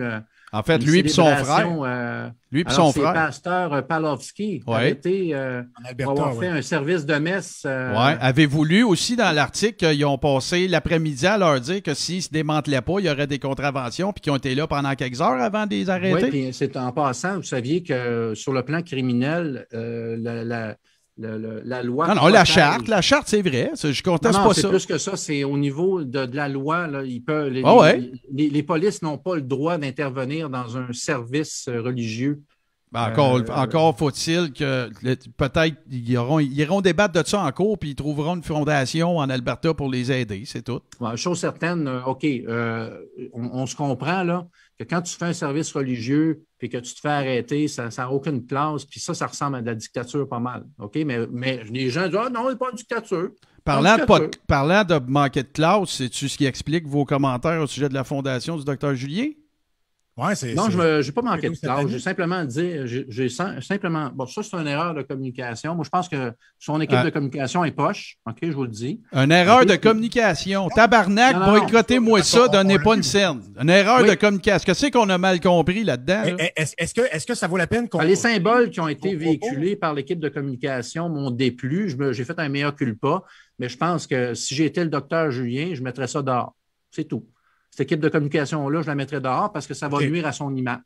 Mais si c'est ma position.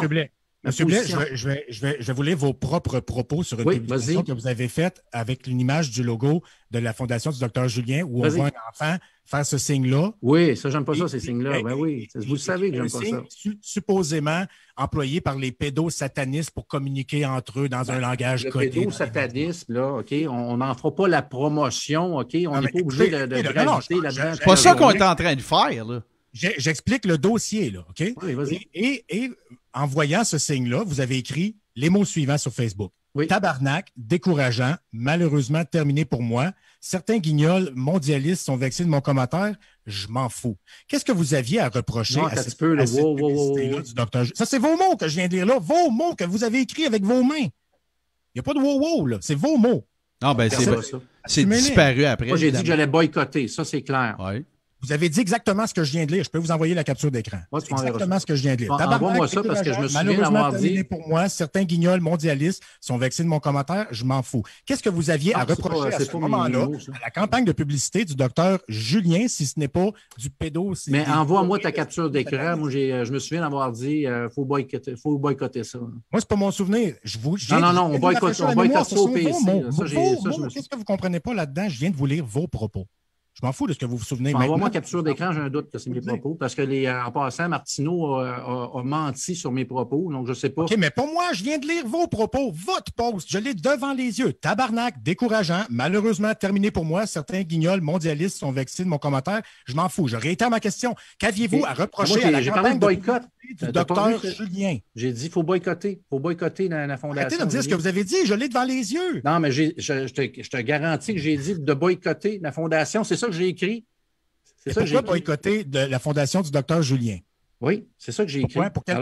Puis pour quelle raison? Non, parce que pour moi, sur le coup, j'ai été absolument dégoûté de voir un enfant avec une forme d'œil au beurre noir qui faisait un symbole.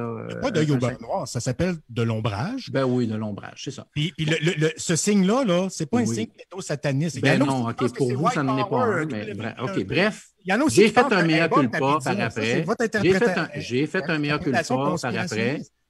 J'ai fait un mea culpa par après. Puis j'ai dit, regarde, j'aurais dû communiquer avec Dr Julien puis lui dire que sa publicité est de mauvais goût. C'est tout. Oh, alors ça c'est un moment dont ta gueule magique, là. Mais je veux savoir, dans votre tête, qu'est-ce qui s'est passé quand vous avez écrit ça? Qu'est-ce que vous vouliez reprocher? Est-ce que vous accusez Dr Julien de faire la promotion que l'équipe de communication utilisait des symboles qui ne sont pas approprié pour les enfants. En quoi le symbole n'est pas approprié? Je ne vois pas là. Là, j'ai dit ce que j'avais à dire. Conspiration, que c'est des affaires de pédos. Sauf que ça veut aussi dire... Ça existe. Il y a des espèces de caves qui abusent des enfants. Ça existe. Avec des c'est généralisé. Vous croyez vraiment maintenant, c'est des symboles qui sont utilisés par les caves qui abusent des enfants. Et moi, j'ai demandé à l'équipe de la Fondation Julien d'enlever ces symboles-là. C'est tout. Vous pouvez passer à une autre question. Donc, j'en déduis que vous croyez vraiment qu'il y a des oui, il y a des gens qui abusent des enfants, genre le Parti démocrate, la pizzeria. Toutes ces niaiseries-là, vous croyez ces affaires-là, pour vrai. Je généralise. Je te dis qu'il y a des gens... Avec tout votre jugement, vous croyez à ça. Oui, il y a des malades mentaux qui abusent des enfants. Il y en a qui abusent des enfants. Alors, ces symboles-là... Oui, il y en a. On en voit dans le journal, ils se font arrêter, tout ça. Mais le réseau que vous décrivez, c'est une théorie conspirative. Réseau, là, je ne dis pas que tous les démocrates s'est présenté là. Savez-vous qu'il y a quelqu'un comme vous qui croit à ça, qui s'est présenté là à la pizzeria avec un gun pour se rendre compte qu'il n'y en avait même pas de sous-sol à ce bâtiment-là? Là, tu me parles d'un cas spécifique. Non, change de sujet. Change pas de sujet. Je veux la réponse. La réponse, je te l'ai donnée. OK, vous dites l'équipe de marketing de la Fondation Julien est merdique. OK, parce qu'ils utilisent... Donc, il y a juste à les mettre dehors et à plus faire ce qu'il a fait. C'est tout. OK, c'est correct. Donc, j'ai une autre question. On va terminer là-dessus. Je veux juste résumer votre réponse pour être sûr que je vous ai bien compris. Mais la phrase que tu me dis au début, c'est pas ma phrase. Moi, j'ai dit on boycotte la Fondation Julien. On boycotte la Fondation que la phrase que tu me dis, c'est pas ma phrase. La communication est dégueulasse parce qu'elle utilise une symbolique pédosatanique. C'est ça? Oui. C'est votre croyance. OK. J'ai une autre question. Ça n'empêche pas que l'œuvre du docteur Julien, c'est une bonne œuvre, mais son équipe de communication est pourrie. OK, bon, parfait. On passe à une autre question.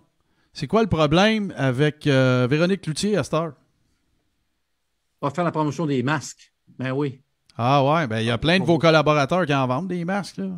Ben moi, tous ceux qui font la promotion des masques, ben je suis pas d'accord avec ça. OK, fait que ça veut dire Samuel Grenier, ça veut dire il n'y a pas de problème avec ça. Tu vends des masques, t'es bon. La promotion des masques, je suis pas d'accord avec ça. OK. N'importe qui. OK.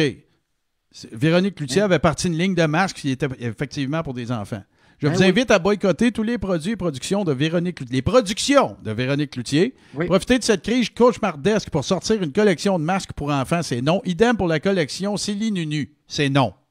Exact. Alexis Cossette-Trudel vend des masques. Samuel Grenier vend des masques. Mais quand vous avez besoin d'eux autres... Je sais pas oui, il y en a vendu. S'il vend des masques, je suis pas d'accord avec ça.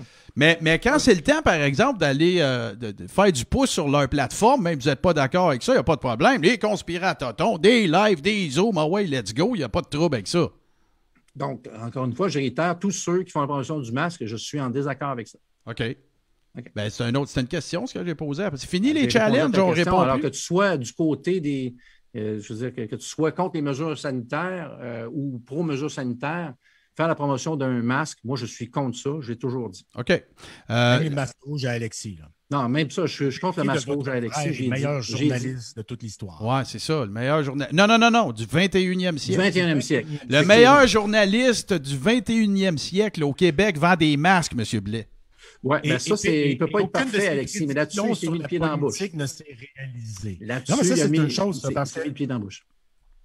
Fait que là, mais attends un peu, là. Hey, imagine-toi, Frank, que tu sais, nous autres qui ne sommes pas des journalistes, point, mais qui n'ont pas, même pas un iota du following d'Alexis Cossette-Trudel. Imagine-toi de quoi on se ferait traiter si on faisait une affaire aussi, on affirmait quelque chose d'aussi gigantesquement gnochon que il y a 2 Joe Biden parce qu'il y en a un qui a un bracelet après la cheville. Ça, c'est le meilleur journaliste au Québec du 21e siècle. Journaliste, je regardais des sources crédibles. Je regardais pas le Buffalo Chronicle puis Breitbart puis des marques de même. Là. C'est ça la différence entre un vrai journaliste et un coucou comme Alexis Cossette-Trudel. D'ailleurs, il s'est trompé sur toutes ses prédictions, sur tout ce qu'il y a sur Donald Trump. Il avait tort de A à Z. D'ailleurs, vous, M. Blais, votre opinion sur Donald Trump a changé à plusieurs reprises sur Donald Trump. Ces temps-ci, vous pensez quoi de lui? Est-ce que vous êtes encore dans le Think Big? Donald Trump a toujours été un partisan de Donald Trump. Ben moi, pendant qu'on va aller sur ce sujet-là et que vous avez fait part de vos allégeances religieuses, puis moi, je respecte ça, je n'ai pas de problème avec ça. Êtes-vous d'accord, par exemple, avec la citation qui vient de lui, là, quand il a affirmé qu'il en a fait plus pour la christianité que Jésus? Ben là, je sais pas si Trump a fait plus. Non. Il y a pas de, je ne sais pas s'il a dit ça. Ça se Google en 1 minute, puis c'est pas dans Breitbart que ça a été cité. Écoute, c'est du Donald Trump, il y a le sens de l'humour. Fait que ça, c'est pas grave, ça. Okay, il ça s'appelle de l'humour. Ça s'appelle de l'humour. Fait que quand c'est maillet, c'est de l'humour. Puis quand ça va dans le sens de où vous voulez aller, ça, c'est pertinent. J'ai vu, mais ça doit être de l'humour. Quand quelque chose n'arrive pas, c'était une façon de parler aussi, parce que... Moi, j'aime pas les prévisions. Attendez, je ne suis pas de nature à faire des prévisions. Pardon?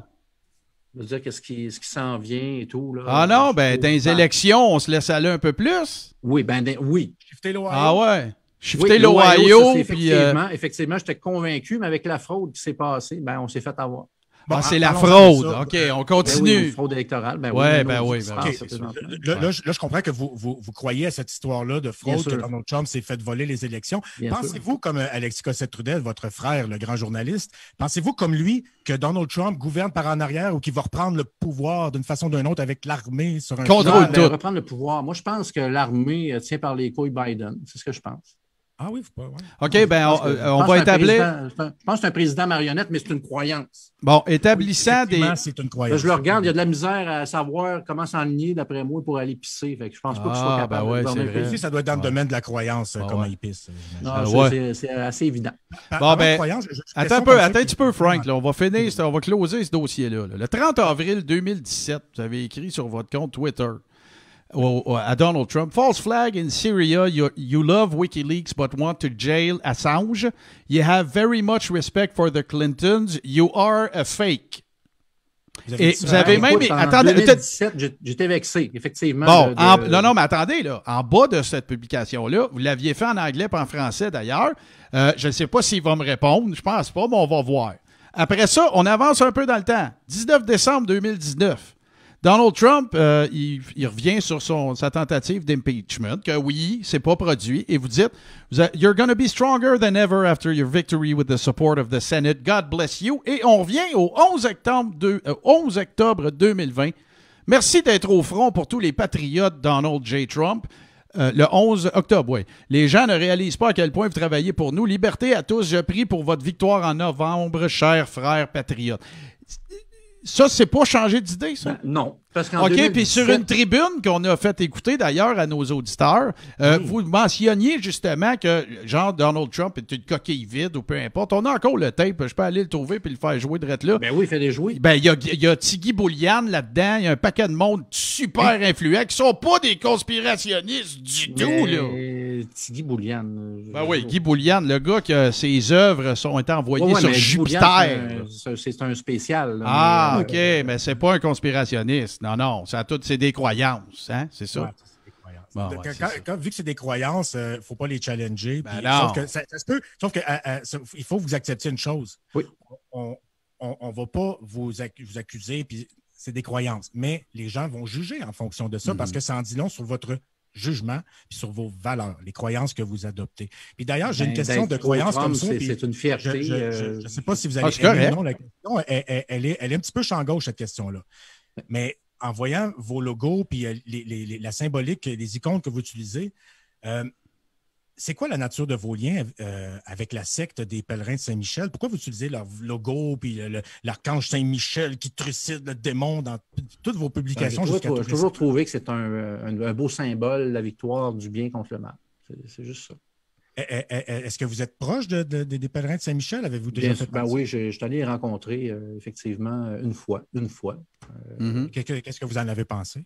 En fait, les pèlerins de Saint-Michel, mais c'est des gens qui, au niveau du crédit social, ils sont très intéressants au niveau des œuvres comme Louis Evans.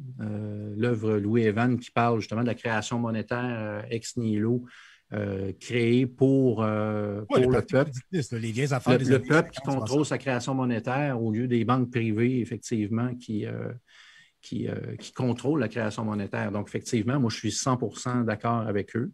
Donc, vous êtes favorable avec ce groupe-là Bien sûr, mais je ne suis pas d'accord avec toutes leurs croyances, mais je trouve qu'au niveau... Vous les aimez bien. Au niveau économique, c'est un très belle approche. Au niveau spirituel, trouvez-vous que c'est un peu sectaire leur affaire ou bien c'est juste comme... Écoute, moi, je suis pas... je suis un croyant, mais je suis pour la relation personnelle avec... Je fais mes prières. Je suis allé à la messe quand j'étais jeune, mais maintenant, je veux dire, je fais mes prières personnellement. Puis, je ne suis pas dans aucun groupe de prière, là, mettons. Okay, votre intérêt pour oui, c'est au niveau de vraiment du crédit social. Le crédit social est très, très intéressant. L'œuvre de Louis Evans doit être lue. Et ce qui peut chicoter les gens, c'est toujours l'aspect, ils font le lien naturellement avec leurs croyances chrétiennes. Donc, Louis Evans, c'est à la fois la croyance en la chrétienté et la libération du peuple par la création monétaire qui est possédée par le peuple et non par les banquiers privés. C'est pas la Banque du Canada qui fait la création monétaire? Non, c'est les banques privées qui font la création monétaire. Ah, oui. Moi, non, ça là-dessus, vous n'irez pas sur ce terrain-là parce que je le connais par cœur. Je vous invite à aller vérifier parce que moi, une personne non, la création monétaire au Canada, c'est des banques privées qui créent 90 % de la masse monétaire. La Banque du Canada crée la monnaie papier. OK? Mais les banques créent de l'argent à partir de rien. Ça veut dire ceux qui ne savent pas ça, au nombre de fois qu'on le répète et au nombre d'analyses qui sont faites. C'est pour ça que les règles de Bâle existent. C'est pour ça que le système bancaire est aussi fragile. C'est que, je veux dire, le levier, allez voir le ratio d'endettement d'une banque, là, vous allez vous rendre compte qu'on est à 95-96 % de ratio d'endettement. Donc, ils vous prêtent de l'argent qu'ils n'ont pas. Frank. Moi, ce que je vois, c'est que c'est la Banque du Canada qui. Non, mais là, Gabin. Moi, c'est ce qu'on me dit, mais c'est enregistré. Moi, je n'ai pas la compétence. J'ai pas la compétence. Moi, je l'ai la compétence. Je veux dire. J'ai des gens très crédibles qui non, mais amène-les n'importe quand, tes gens crédibles. Je doute là-dessus parce que je n'ai pas la compétence d'analyser. Non, c'est ça. J'aimerais ça les banques privées, on le sait. Il y a eu un référendum en passant en Suisse en 2018, justement, sur la fin de la création monétaire par les banques. C'est le référendum pleine monnaie qui a été instigé par François de Zibenthal, qui lui-même fréquente l'Institut Louis-Evans, qui lui-même, j'ai reçu en entrevue. Là, vous avez dit que c'était votre maître à penser.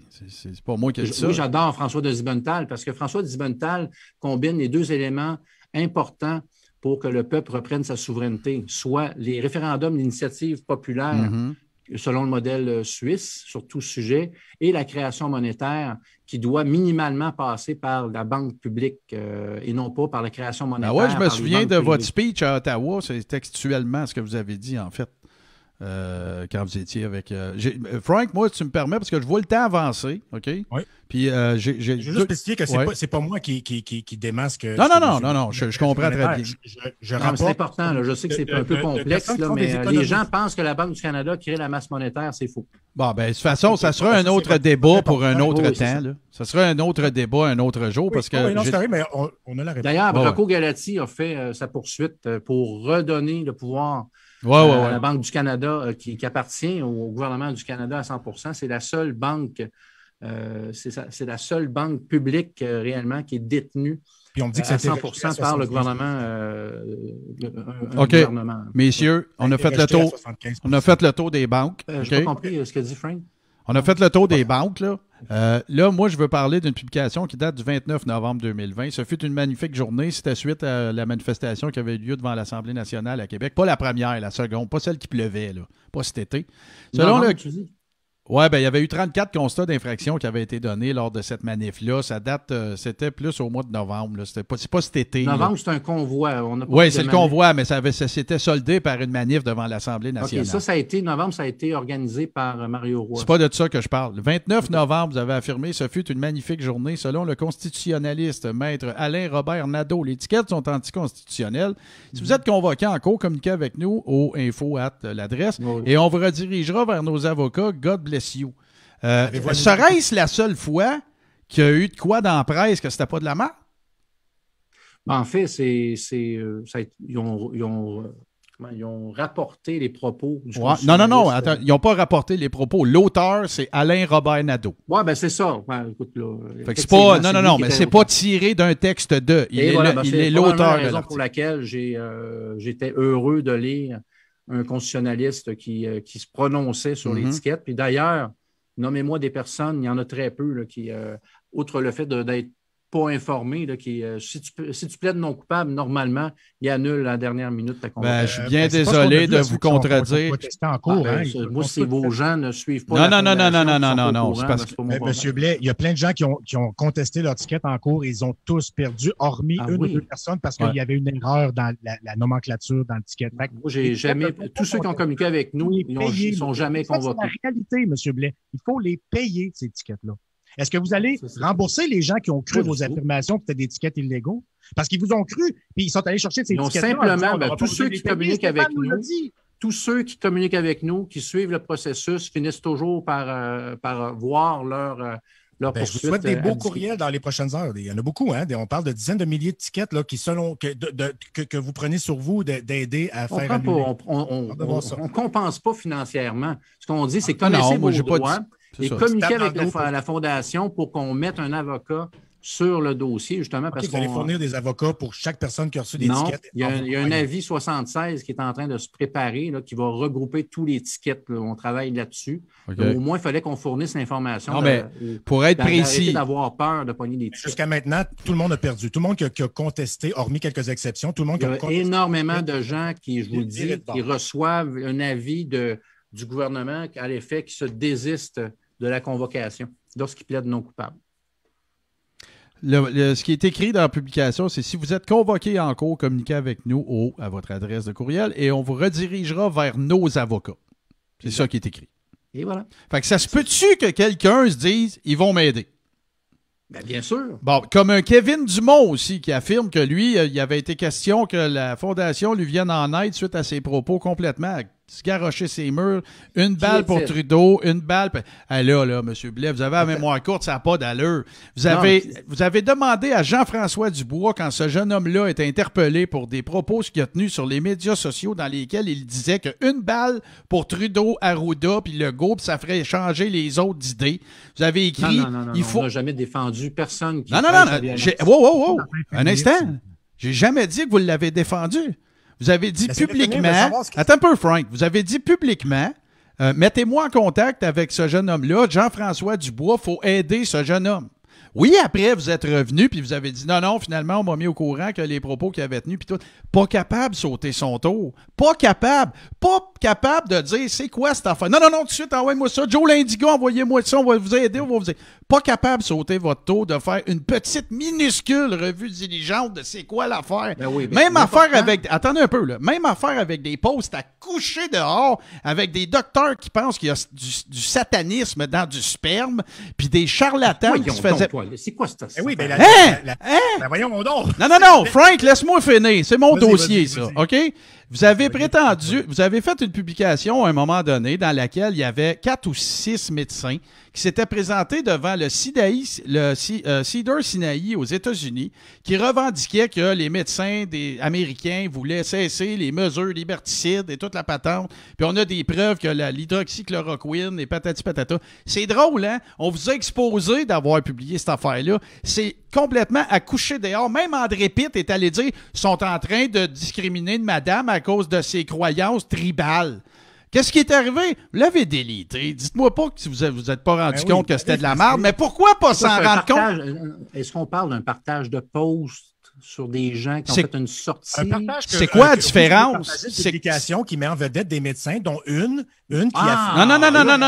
Non, pas une! Les sont causées par des relations sexuelles dans la pensée avec ça. Oui, mais là, c'est un groupe de médecins, là, puis il y en a 1 sur 20 dans le fond. Non, il n'y en a pas 1 sur 20. La dame qui était au lutrin a même été exposée comme ne travaillant pas à l'hôpital où elle disait qu'elle travaillait. Mon point, là, c'est pas ça. Hey, attends un peu. Là, une minute. On peut s'ostiner. Je m'avais pris en défaut, là, sur... Non. Une bonne vingtaine de fois, là. Ouais, c'est beau. C'est pas beaucoup. Ben, moi, je trouve ça énorme parce que, OK, donc, il n'y a aucun lien avec ça puis le fait qu'on vous voit plus rien poster. Dans lequel il y a une madame Saint-Lutrin qui aurait peut-être dit quelque chose à un moment donné. Hey, s'il avait fallu que ça soit Legault qui partage... S'il avait fallu que ce soit Legault qui partage ça aurait été épouvantable. Vous m'avez pris en défaut, et c'est beau. Alors, non. Ça en est devenu un running gag de notre page. C'est pas une fois parmi tant d'autres, là. À un moment donné, l'été dernier, là, vous étiez littéralement en feu.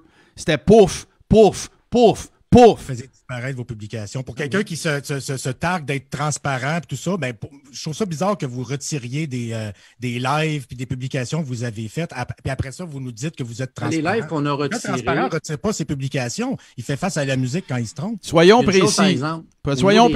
C'est pas un partage. C'est pas du tout un partage. OK? c'est plusieurs médecins, c'est pas sa page de la Fondation, c'est Stéphane Blais. Plusieurs médecins américains qualifiés prennent la parole publiquement afin d'adresser la désinformation en lien avec la COVID-17. 17 millions de vues en 8 heures, vidéo de 45 minutes censurée par les réseaux sociaux. La médecin de la vidéo retweetée. Un instant! Ah, c'est un détail, ça. Hein? Ça, c'est pas grave, ben ça. Oui, ben non, Christian Dubé fait un lapsus. Ça, c'est épouvantable. Mais publier des affaires... On va vacciner les plus vulnérables. OK, la médecin de la vidéo... La médecin de la vidéo que vous avez retweetée prétend qu'il y a des humains qui sont des reptiliens. Puis la dame qui parle... qu'il y a de l'ADN reptilien dans les vaccins. Bon, là, regardez, là, gratter dans les fonds des... C'est le genre d'expert, c'est le genre de gars... Les boys, ils n'avaient pas d'autre chose à faire que de gratter dans le fond des culottes du monde. Non, pas de leader de fondation qui collecte des dons puis qui avertit pas ses donateurs quand il y a un désistement dans des poursuites. Pas quand quelqu'un qui dit qu'il s'en vient des injonctions, qui en jase en live avec des avocats puis qui a fait disparaître après. Parce que les avocats dans le live, ils disent ben non, puis moi, je veux juste spécifier, je suis pas associé à cette affaire-là. On a juste un mandat exploratoire. Oups, ça disparaît. Oui, je check dans les culottes de ces gens-là. Oui. Et en passant, en termes de transparence, on va quand même dire que la Fondation a publié 2 états financiers. Sur exactement à quel endroit est allé l'argent. Je n'ai pas parlé d'argent, moi, là. Non, mais je veux dire, on a-tu parlé de ça? Effectivement. En passant, on peut... Sauf que quand votre première cause a abouti en désistement, c'est nous qui l'avons annoncé à vos ouailles. Pourquoi vous avez tardé avant d'en parler? Pourquoi la première cause avec Bertrand? Oui, ça finit en désistement total de tout le monde. Vous n'en avez pas parlé aux gens qui ont payé avec leur argent, avec des dons pour que vous meniez. On l'a toujours dit qu'on allait poursuivre. Et c'est nous qui l'avons annoncé à votre gang parce qu'on était allé chercher. Non, mais c'est pas un désistement. C'est que l'avocat, ça a été annoncé que Bertrand se tassait. Non. Le document il est disponible sur crashoir.com. Le document est disponible. Il n'est plus là, Frank. Il n'est plus là. Non, mais on met les choses au clair. Vous êtes bon, là, c'est beau. Vous m'avez pris en défaut peut-être pour pas avoir fait une intervention au moment où vous vouliez. La cause de Guy Bertrand, là, elle a toujours appartenu à la Fondation, puis l'objectif, c'était de la continuité. Elle a été reprise par Maître Desjarlais, elle a été améliorée, et aujourd'hui, on a cette cause-là qui a été déposée. La vraie affaire qui est arrivée logistiquement, là, puis là, on n'a pas jasé des banques, là, parce que vous maîtrisez ça, puis pas moins, OK? Mais ça, là, je le maîtrise bien. Ce qui est arrivé, là, c'est que quand Maître Bertrand s'est désisté, là, vous étiez à 2 jours d'avoir une date d'audience. C'est ça qui est arrivé. Ben oui. Attendez un peu, là. Un instant. Oui. Je dirais pas de bullshit, là. C'est tout vrai ce que je vais dire, là. Oui, absolument. 2 jours avant que vous obteniez une date d'audience, Maître Bertrand s'est en allé. Il y a eu le putsch, il y a eu toutes ces affaires-là. Et là, qu'est-ce qui est arrivé? Il y a des co-demandeurs qui se sont désistés de la poursuite. Moi, ce que je suis en train de dire, c'est qu'il y avait une date limite. C'est 10 jours pour renouveler la poursuite, pour présenter de nouveaux co-demandeurs. Sinon, il y a une décision. Un instant. Là, ce qui arrive après, vous vous ramassez techniquement avec un cartable qui a un dossier dedans à 125 000 $, puis là, ça va vous prendre des nouveaux co-demandeurs, puis ça va vous prendre un nouvel avocat pour présenter la cause. Vous ne l'avez pas dit aux gens qui vous ont donné. Non, mais c'est parce qu'on continue. On a toujours dit qu'on continuait, même si Bertrand n'était pas là. Ça a été dit. Ça. Fait que mais chacun sa définition de la transparence d'abord. On a toujours dit qu'on voulait continuer. Et c'est ce qu'on a fait. On vous le prouve aujourd'hui. Pourquoi pas l'avoir dit? Ben, parce qu'on a dit qu'on continuait. Pourquoi pas l'avoir dit qu'il y avait des co-demandeurs qui se désistaient? C'est pas être transparent, ça? 500 000 qu'ils vous ont donné. Non, pas 500 000 à l'époque, là, c'était 125 000. Non. Rendu là, wow. Sur le thermomètre du site web, là, à 16 000 $ André Pitt puis son chum, là, c'était 389 000. C'est ça. Mais la fondation, le coût de la poursuite, c'était pas 500 000. J'ai jamais dit ça. J'ai dit que vous aviez ramassé ça. OK, j'ai dit que vous aviez ramassé ça, puis à l'époque où tout ça s'est déroulé, sur le thermomètre du site web GeoCities, machin, à 16 000 $ du bodé d'André Pitt, il y avait un thermomètre qui disait que la somme était rendue à 389 000. J'ai jamais dit 500 000. Là. J'ai peut-être dit ça en criant tout à l'heure. C'est 389 000 que le meter était. OK? Pourquoi? Ma question est super simple.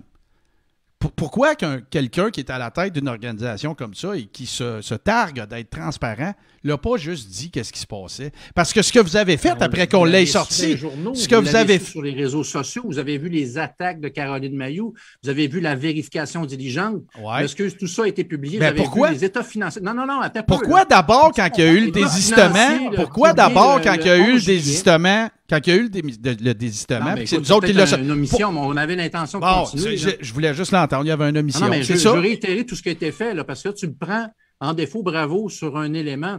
Sauf qu'on a publié les états financiers, on a publié une vérification diligente en ligne, il y a eu des communiqués de presse qui ont été faits. Oh ouais. Ça a fait l'objet d'articles de presse. Fait que les gens savaient, on disait, on continue, on lâche pas, on va trouver un autre. Ça, c'était concernant le putsch, c'était concernant le départ de Maître Bertrand. C'était pas concernant le désistement.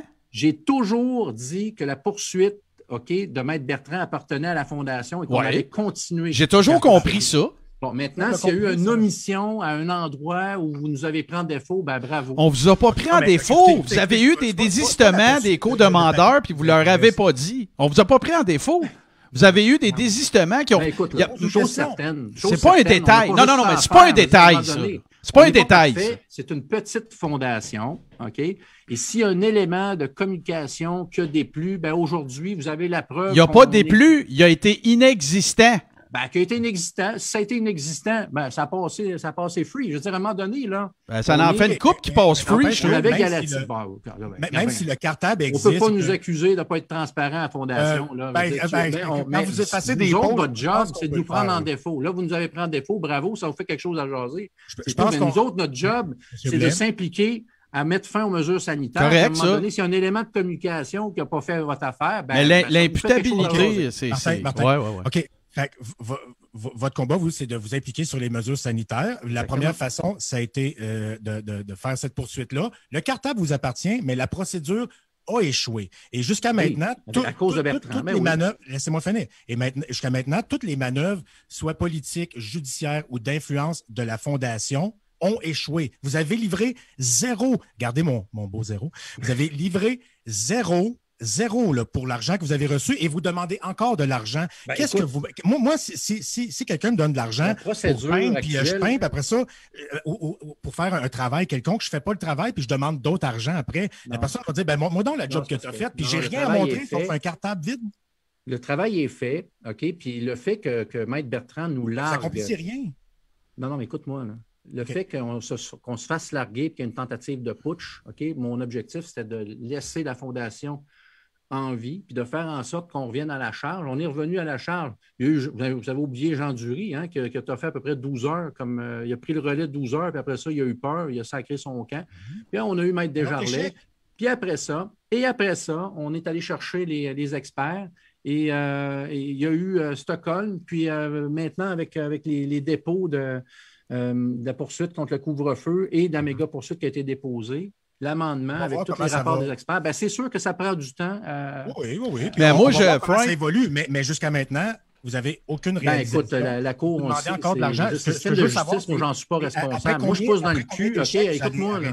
Je pousse dans le cul, mais je ne suis pas responsable de l'avancement des travaux. Je veux dire, c'est les avocats et les experts. Quand un expert n'est pas prêt, puis que ça y prend un mois avant de livrer, alors qu'on y avait donné une date avant, il y a toutes sortes de raisons pour ne pas livrer. Non, mais ça, c'est correct. L'avocat, il est dans les procédures, puis qu'il nous... Oui, c'est correct. Non, mais on comprend. C'est correct, ça.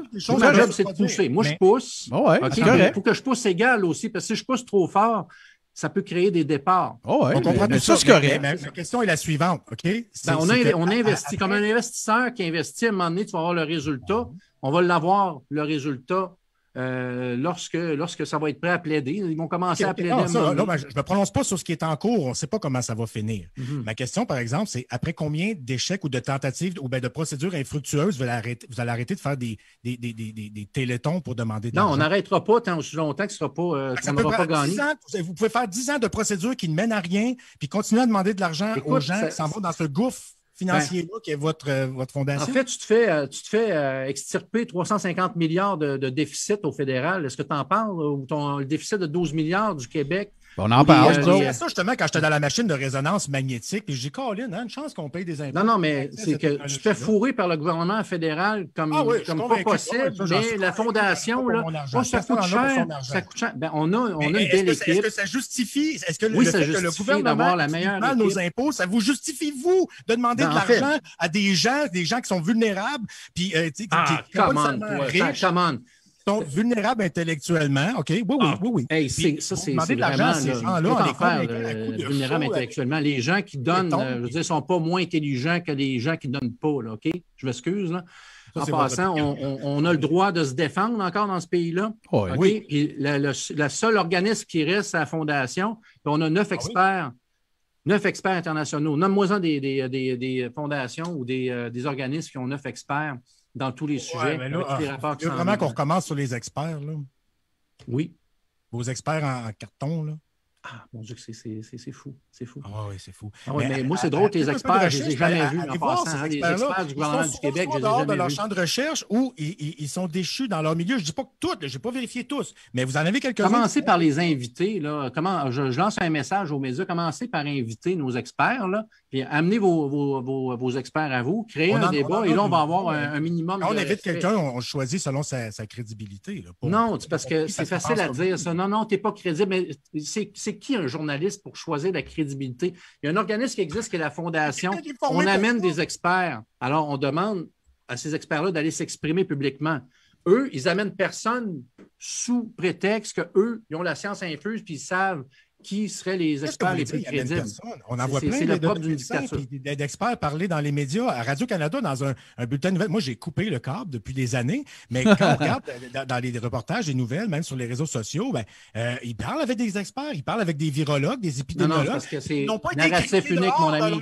Tout pro-sanitaire. Je ne suis pas d'accord avec vous. C'est quoi? Vous pensez que... Non, c'est parce qu'on veut justement aller donner notre point de vue, mais on n'a pas la tribune pour le faire. Est-ce que c'est clair? À un moment donné, il faut allumer, là.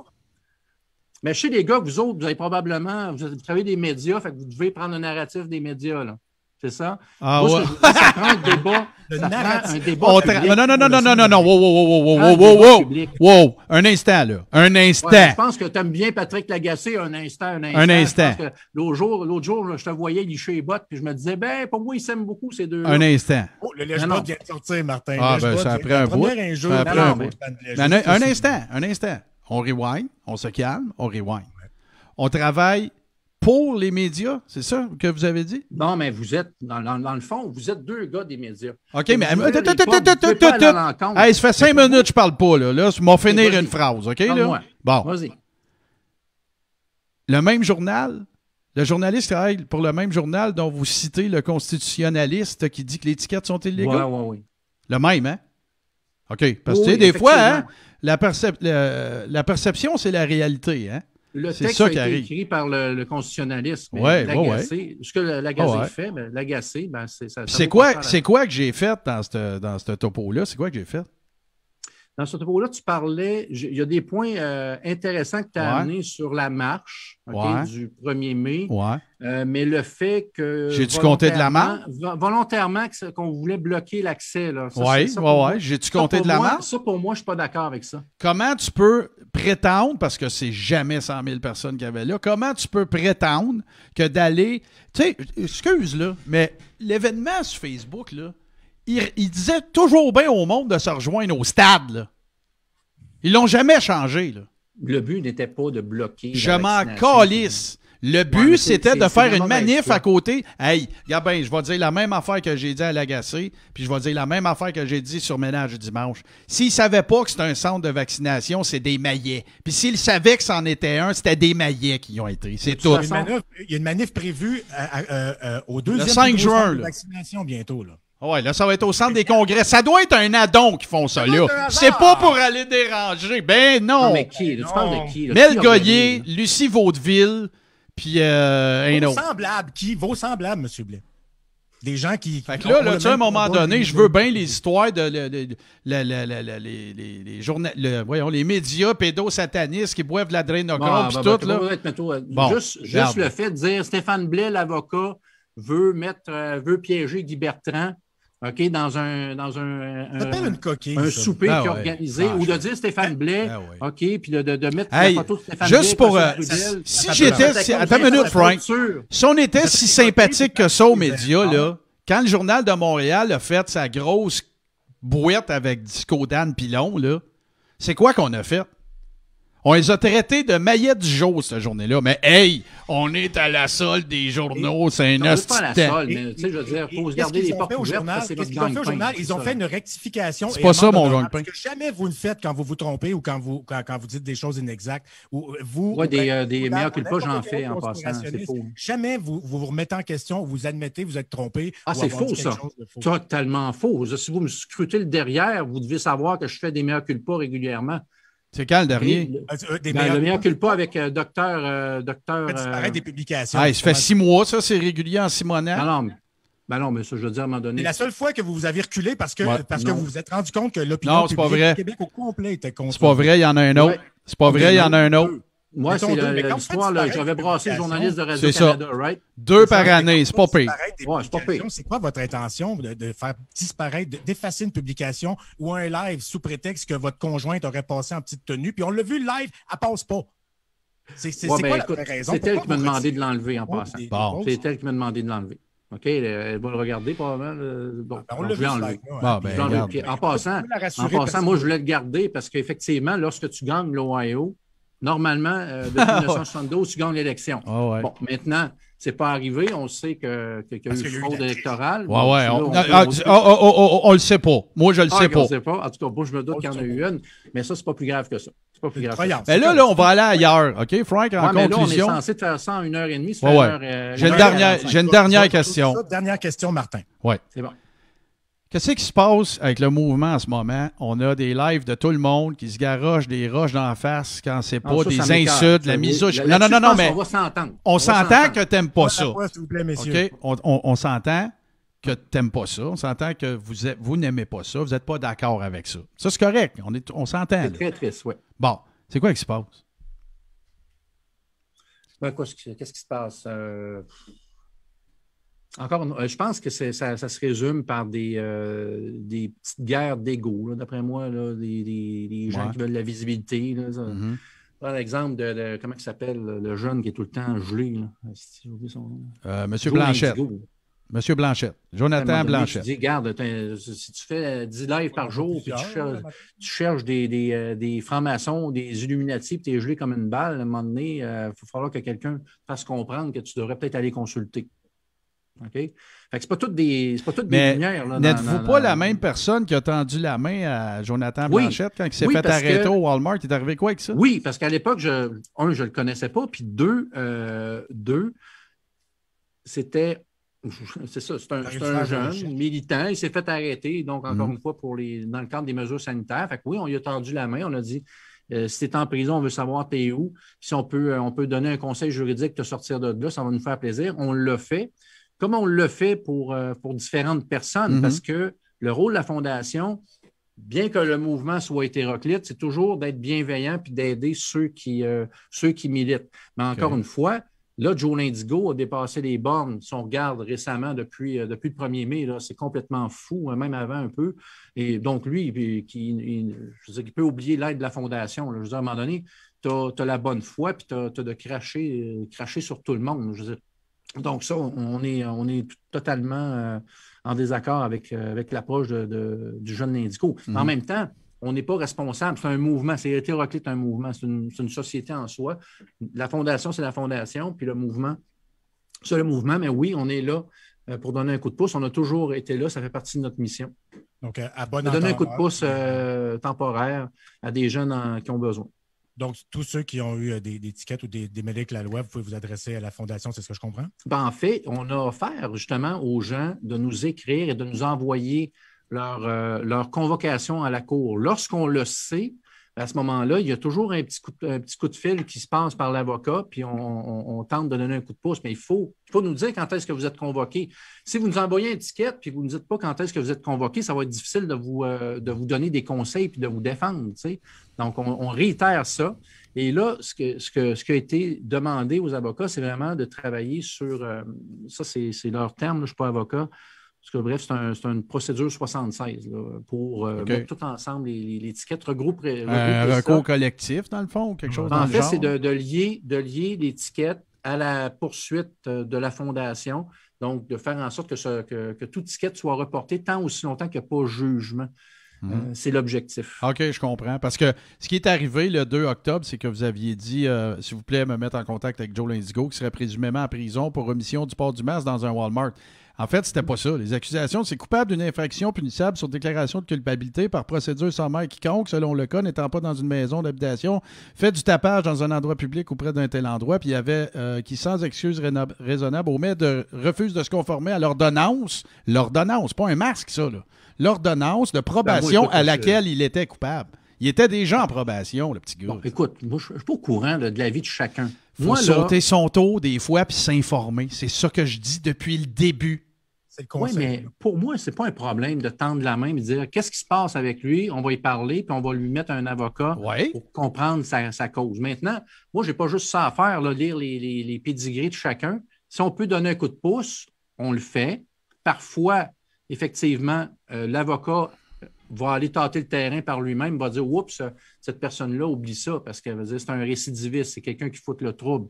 Donc, automatiquement, on se retire, puis OK, c'est beau. Alors, oui, c'est un appel à tous, et c'est la job de la Fondation de veiller à ce que le mouvement soit pacifique et que les droits des manifestants soient respectés. Maintenant, si la personne fait des conneries, on ne la défendra pas. Non, c'est une flagasse, ça. Là. Je veux dire, la preuve, il l'a refaite. Là, Ben oui, mais encore une fois, je n'ai pas juste ça à faire, moi, de dire les pédigris de chacun. On envoie l'avocat, puis l'avocat nous...